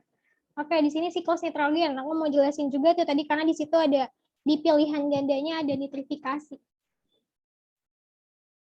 Oke, nah, jadi nitrogen atau N2, kalau kalian mikir nih selama ini, kayaknya di udara gue makin paling banyak tuh oksigen deh, karena kita ngehirupnya oksigen. Salah guys.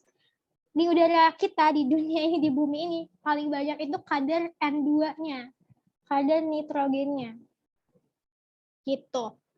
Nah, sayangnya si nitrogen ini, dia tuh rada-rada ngerepotin. Kenapa? Karena dia itu nggak bisa langsung apa namanya, dimanfaatin sama makhluk hidup gitu. Nggak bisa kayak oksigen yang dihirup langsung bisa memberikan kita apa namanya, nafas gitu kan. Nggak kayak gitu. Kalau nitrogen itu harus ada embel-embel yang lain, dia baru bisa dimanfaatin gitu. Jadi dia tuh kayak apa ya, nitrogen itu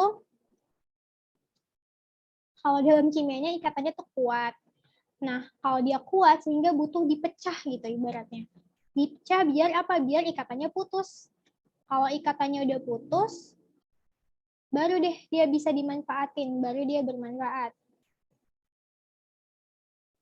Nah, ini siklus nitrogen guys, siklus nitrogen. N2-nya difiksasi, ya udah jam 5. N2-nya difiksasi sama bakteri fiksasi nitrogen. Ada yang tahu nggak bakteri fiksasi nitrogen apa?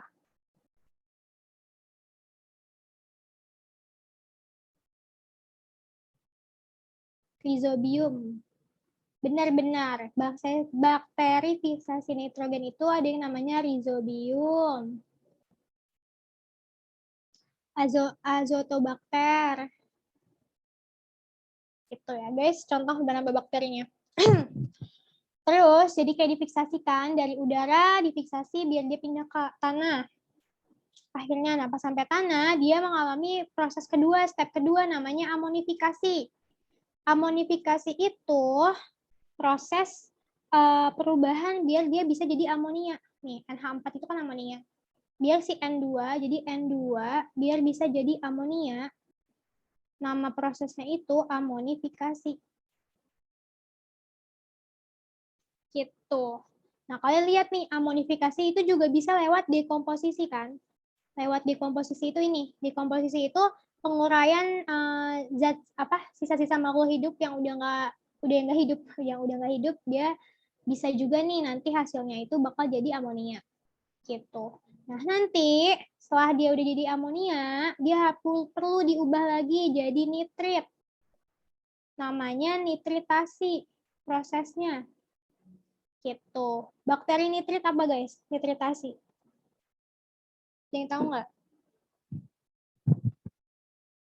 Bakteri nitritasi. Nama bakterinya itu adalah Nitrosomonas. Pasti sering dengar. Nitrosomonas sama ada lagi Nitrosococcus. Dua ini. Nah, habis jadi nitrit, dia perlu diubah lagi jadi nitrat. Ini agak percuma ya, udah ada tulisannya, gue tulis lagi. Tapi nggak apa-apa. Nah, ini namanya nitratasi prosesnya. Dengan bantuan bakteri apa? Dengan bantuan bakteri namanya nitrobakter sama nitrococcus. Gitu. Gitu deh. Nah, udah deh. Nah, kalau udah jadi nitrat, dia bisa diserap sama tumbuhan, bisa diserap sama hewan, gitu. Terus habis itu nanti dia bakal balik lagi ke atas. Namanya juga siklus, dia bakal balik lagi ke atmosfer. Lewat proses yang namanya yang pertama asimilasi. Asimilasi ini ketika si nitrat ini digunakan untuk fotosintesis. Nah, gitu. Setelah misalkan kan nggak semua nitratnya dipakai buat fotosintesis kan. Nah, nitrat yang udah ada di permukaan tuh dia bakal ngalamin yang namanya proses denitrifikasi, di mana dia bakal balik lagi jadi nitrogen yang ada di atmosfer. Gitu terus sampai dunia ini keluar. Serius, karena kayak ini kan ada siklus, jadi terus kayak gitu.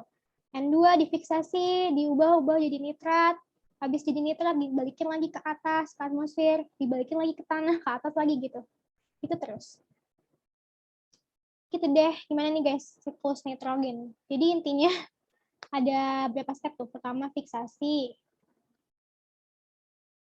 Ya, bentar aku simplify. Siklus nitrogen. Amonifikasi. Ketiga, nitritasi. Keempat, nitratasi. Kelima, asimilasi. Yang keenam, denitrifikasi. Gitu. Nah, tadi kan pertanyaannya ya, kalau yang di sini opsinya tuh nitrifikasi. Nah, kalau nitrifikasi itu apa? Nitrifikasi itu gini, ini guys. Kelebihan. Dua proses ini namanya proses nitrifikasi.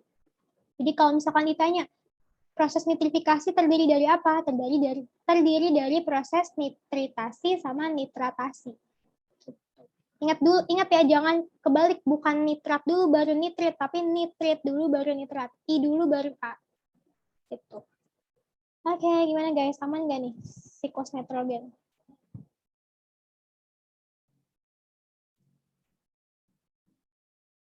Ini amonia, nitrit, nitrat, yang dua.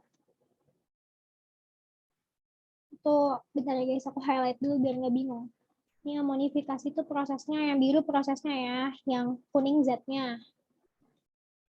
Fiksasi, asimilasi, denitrifikasi. Terus yang hijau itu bakteri yang membantu. Nitrosomonas gitu. Kayak kulit sekarang. Aman Kak. Ada yang nanya nih Kak, tadi dekomposisi gimana Kak? Dekomposisi itu ini, penguraian. Bentar. Kok nggak mau? Dekomposisi itu ini kan, dia itu penguraian guys. Penguraian sisa makhluk hidup. Gitu. Oke.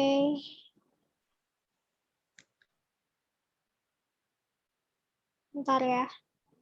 Ada iklan. Nah, tapi makhluk hidupnya tuh sisa makhluk hidup ya. Berarti makhluk hidupnya tuh harus yang udah mati ya. Bukan yang masih hidup. Yang udah mati. Yang mengalami pembusukan dan lain-lain. Kan nanti dia bakal kayak terserap di tanah ya. Nah, itu dia kalau diurai lagi bisa berguna jadi amonia. Itu guys. Oke, aman? Kita lanjut gak nih, ini soal terakhir.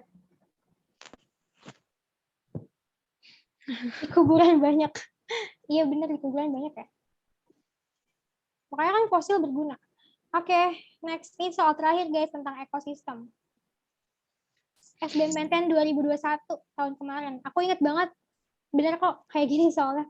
Tapi kayaknya nggak persis sih, cuma aku inget kok ada ekosistem. Dan ada niche kayak gitu pertanyaannya. Bacanya niche apa nih ya? Kayaknya niche deh.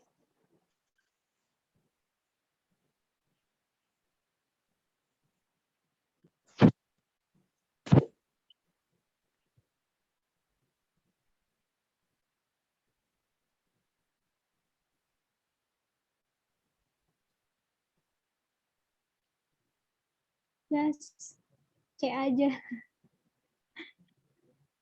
Baca dulu guys. Menurut aku ya soal kayak gini tuh kalau nggak ngerti ya nggak ngerti gitu.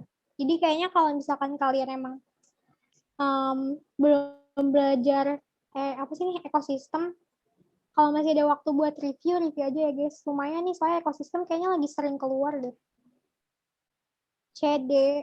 Ada lagi yang mau jawab?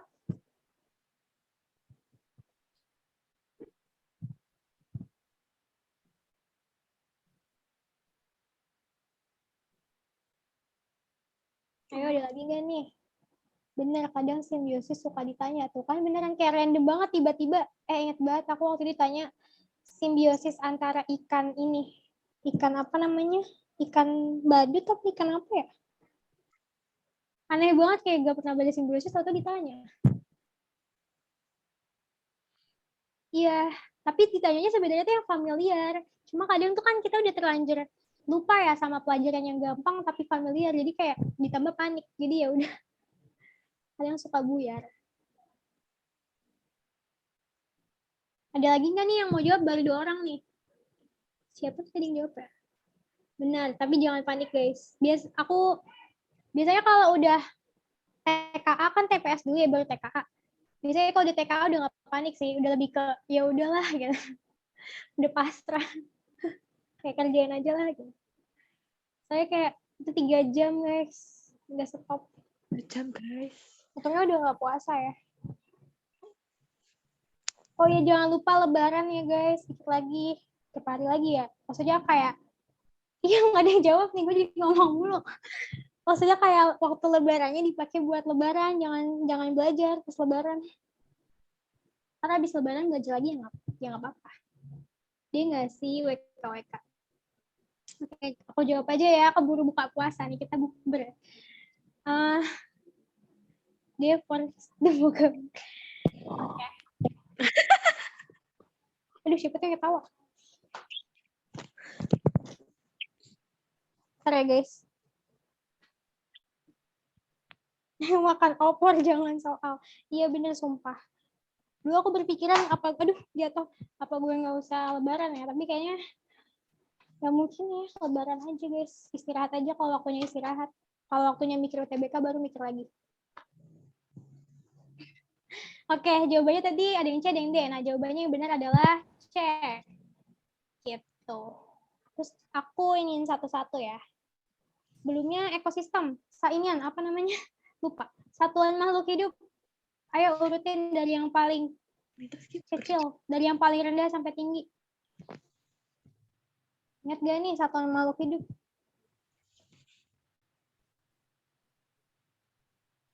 Enggak, maksudnya gue pas lebaran kan mau ada simak. Maksudnya masih ya ada mandiri. Iya, individu. Apa sih jadi ngalor ngidul, maaf guys. Individu, lanjut. Habis individu apa? Kelompok. Iya, individu, populasi, komunitas. Habis komunitas apa?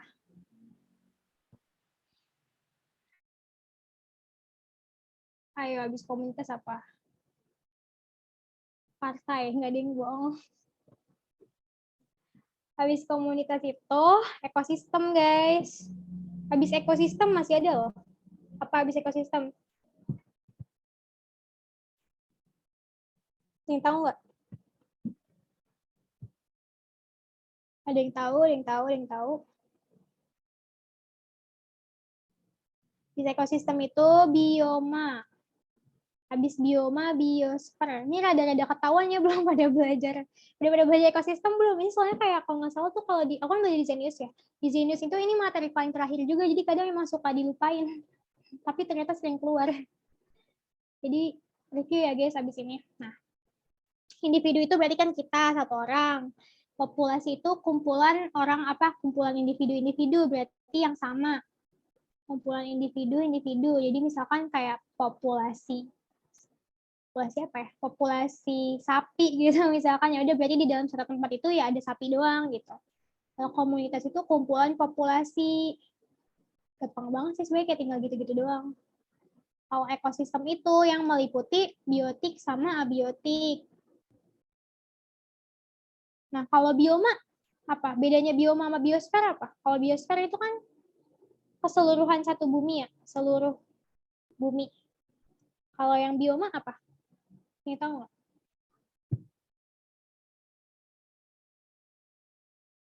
Bioma, contoh bioma deh apa? Seluruh negara. Bioma apa? Oh, ini biologi nggak bawa-bawa negara, anjir. Ih, benar. Siapa sih tuh namanya? Cila. Iya, benar. Benar-benar. Bioma tuh yang kayak gitu, guys. Gurun. Jadi, apa ya? Lebih gede dari ekosistem. Dia tuh kayak bagian dari bumi yang luas gitu. Tapi nggak semua buminya. Kayak gurun, terus tadi ada tundra, ada taiga, ada sabana. Bukan sabana ayam ya, nggak kelihatan lagi. Terus, dan lain-lain. Ada stepa, banyak deh. Pokoknya, sumpah, belajar ekosistem tuh seru banget dah. Beneran. Tapi aku belajarnya seru karena aku belajarnya di sabana. Karena aku belajarnya di Zenius. Terus seru banget belajar ekosistem di Zenius karena kayak keren banget gitu. Oke, lanjut. Sekarang mau jelasin apa lagi? Oke, nomor 1 dulu deh. Makin tinggi keanekaragaman jenis, ekosistem akan makin stabil. Kan ini ditanya yang salah ya guys. Yang salah nih, jangan sampai lupa ya. Yang ditanya yang salah. Kadang suka keliru nih. Yang salah apa yang benar? Makin tinggi keanekaragaman jenis, ekosistem akan makin stabil. Benar atau salah? Benar. Kenapa benar? Gitu. Emang kayak gitu. Karena kalau misalkan gini, ekosistem itu kan dia dari biotik sama abiotik ya. Makin banyak perbedaan atau biasanya disebutnya biodiversity. Nah, itu dia bakal makin stabil ekosistemnya gitu. Jadi justru kalau misalkan di dalam suatu ekosistem terlalu ada yang mencolok gitu, kayak maksudnya apa ya? Kayak terlalu ada yang superior gitu kan. Justru dia nggak bakal stabil gitu.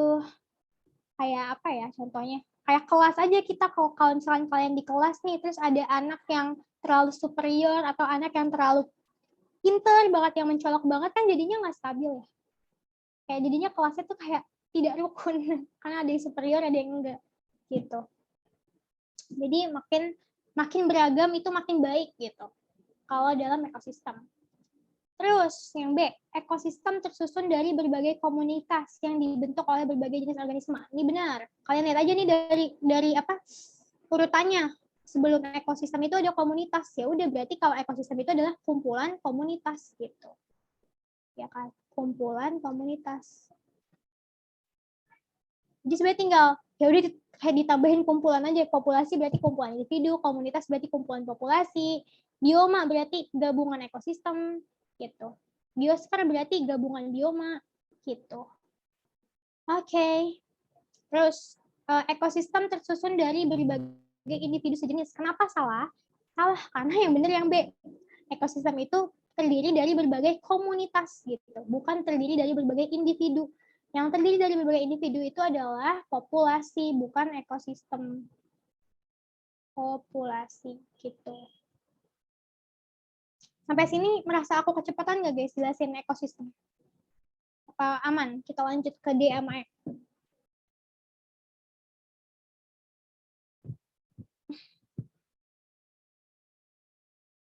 Aman. Oke, aman.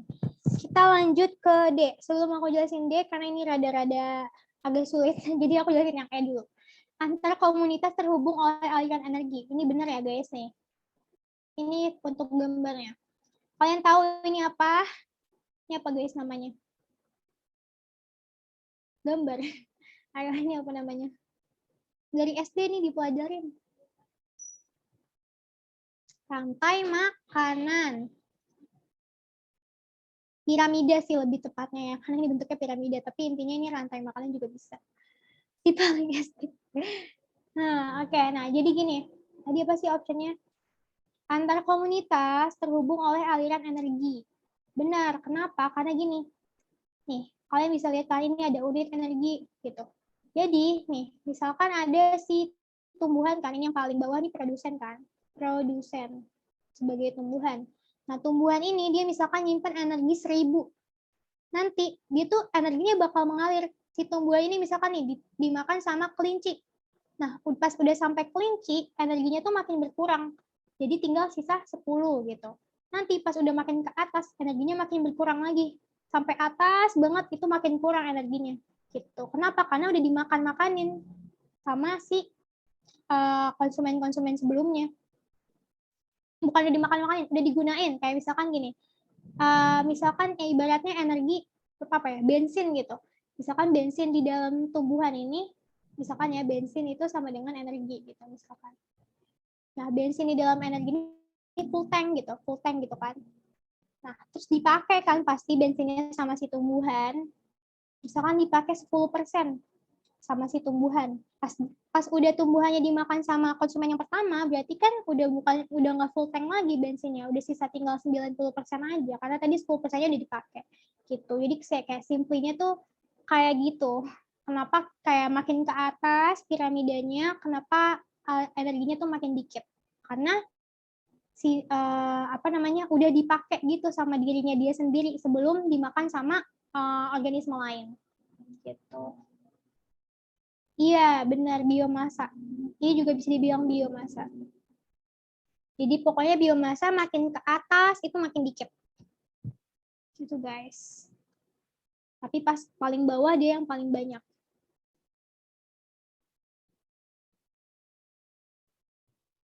Oke.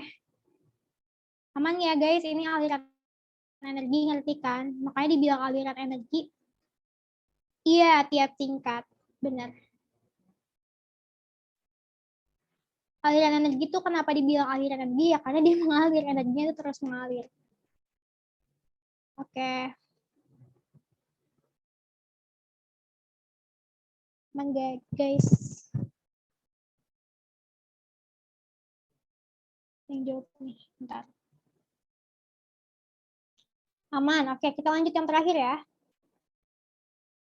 Setiap jenis organisme memiliki relung atau niche tersendiri. Kayaknya aku nggak tahu ya cara pronounce-nya gimana, kayak niche bukan niche gitu. Oke, aku jelasin tentang niche itu apa. Ada yang tahu nggak niche apa? Gimana ya jelasinnya? Di sini deh. Niche itu apa? Ada yang tahu nggak? Agak-agak asing ya nih, apaan sih niche gitu. Aku juga sebelum belajar juga nggak tahu sih niche itu apa. Tempat. Iya benar sih, benar. Tapi lebih spesifiknya sebenarnya niche itu agak kompleks guys. Jadi niche itu adalah kalau mau didefinisiin itu habitat yang dihuni, yang ditempati, dihuni sama aja, sesuatu spesies serta perilaku adaptasinya. Jadi bukan hanya sekedar tempat, tapi lebih ke gimana ya? Tempat yang emang udah cuma komunitas itu aja gitu yang tinggal di situ. Nih info. Ya, ada lucu lagi. Nih. Ya gitu. Jadi misalkan gimana ya cara jelasinnya? Misalkan ini ada habitat ya. Habitat burung gitu misalkan. Burung. Nah, ya udah si habitat ini emang khusus buat si burung itu gitu. Burung A gitu misalkan. Beneran cuma khusus dibentuk buat burung itu. Maksud khusus tuh dalam dalam bentuk apa khususnya, dalam bentuk misalkan kelembapannya emang udah khusus burung itu, terus tumbuhan-tumbuhannya emang khusus buat dimakan sama burung A. Semuanya pokoknya emang berkaitan sama yang burung A. Itu niche namanya. Gitu. Niche lakop. Aduh lucu. Nah, contoh gampangnya gini nih. Niche itu sebenarnya dibagi jadi dua, guys. Ini agak pusing, tapi ya aku coba jelasin ya. Ada yang namanya fundamental niche. Ada yang namanya realize niche. Gitu. Nah, kalau niche fundamental ini, ibaratnya fundamental itu apa sih bahasa Indonesianya? Dasarnya kan, niche dasarnya itu yaitu berarti habitat yang ditempati spesies tanpa adanya gangguan. Maksudnya apa tuh? Nanti aku jelasin, ntar dulu. Tanpa adanya gangguan. Nah, kalau realize itu habitat yang ditempati spesies setelah ada gangguan. Oke, aku jelasin satu-satu. nggak muat ya. Ada di sini apa di sini ya? Terima kasih.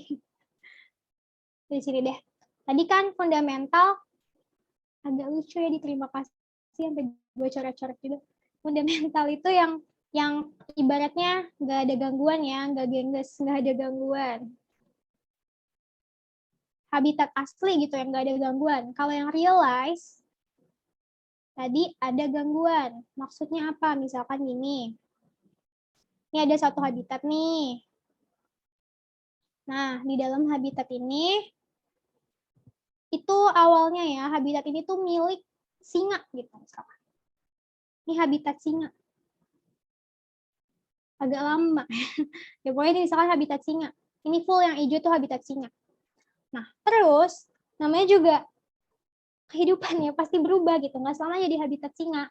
Nah, tapi selama ini masih cuman ada singa di dalam habitat ini, itu namanya fundamental. Gitu. Fundamental niche.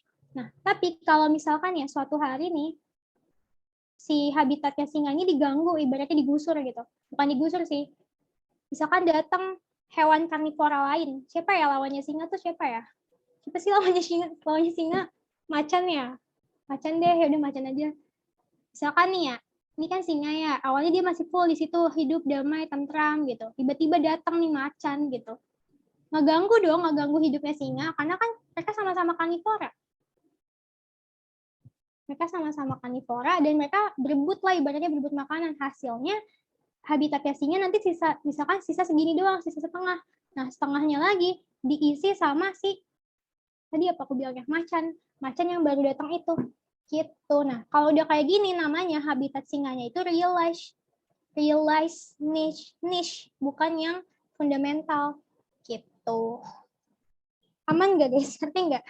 Jadi intinya kalau yang fundamental itu asli, itu beneran kayak warga asli gitu, penduduk asli, belum ada orang, belum ada turis-turis berdatangan. Tapi kalau yang realize itu ada yang berdatangan, tapi kalau turis itu kan biasanya ganggu ya. Kalau di dalam ekosistem itu yang datang pasti yang ganggu. Dimana yang tadinya misalkan singa tuh, hidup gue tenang gitu kan, makanan gue udah ada semuanya, tiba-tiba datang macan gitu kan, jadinya mereka berebutan makanan deh gitu. Jadinya ganggu ekosistemnya. Jadinya mereka yang tadinya habitatnya luas jadi makin sempit gitu.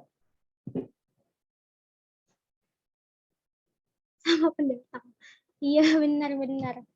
Ada yang pendatang, tapi pendatangnya udah pasti mengganggu ya guys. Kalau pendatang yang nggak mengganggu mah, yang nggak bakal ngubah si niche-nya ini. Tapi kalau misalkan pendatangnya, nanti bisa aja nih, udah ada macan, udah ada singa, tiba-tiba datang lagi apa ya musuhnya, harimau gitu tiba-tiba. Udah deh makin berantem lagi datang mereka. Ntar lama-lama makin dikit realize niche-nya gitu. Kayak aman ya guys, ini realize sama fundamental.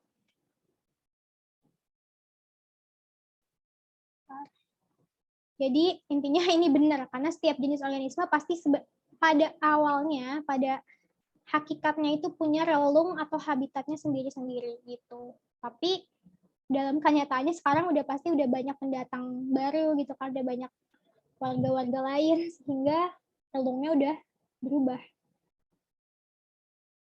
Oke. Aman gak nih guys? Jawab dong aman. Belum kita buka puasa. Aman. Oke. Kak boleh SS yang pengertian realize sama fundamental nggak? Oke. Guys, udah pada isi ini belum? Apa tuh namanya feedback? Ini ya.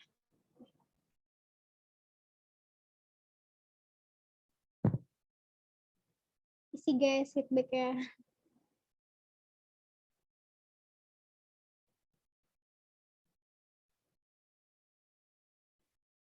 Oke. Ini udah belum nih SS? Biar nanti dikasih guys. Recordnya. Udah ya yang SS ya? Filenya juga ntar dikasih. Oke. Udah Kak, oke deh. Oke, aku stop share dulu. Gimana cara stop share?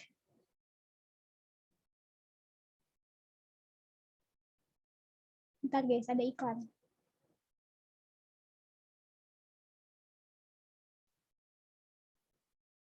Udah stop share ya? Bentar ya guys, bentar. Dipanggil. Ya. Oke. Nanti lihat recordnya di mana ya? Di YouTube guys, ntar ada di YouTube. Wow, kita udah 2 jam bersama. Lama banget ya ngajarnya, maaf ya. Oke deh, makasih semua yang udah join. Jangan lupa isi feedback. Semoga yang aku jelasin bisa ditangkap ya. Tadi pesan aku review ekosistem guys, sumpah ekosistem keluar sih kata aku tahun ini.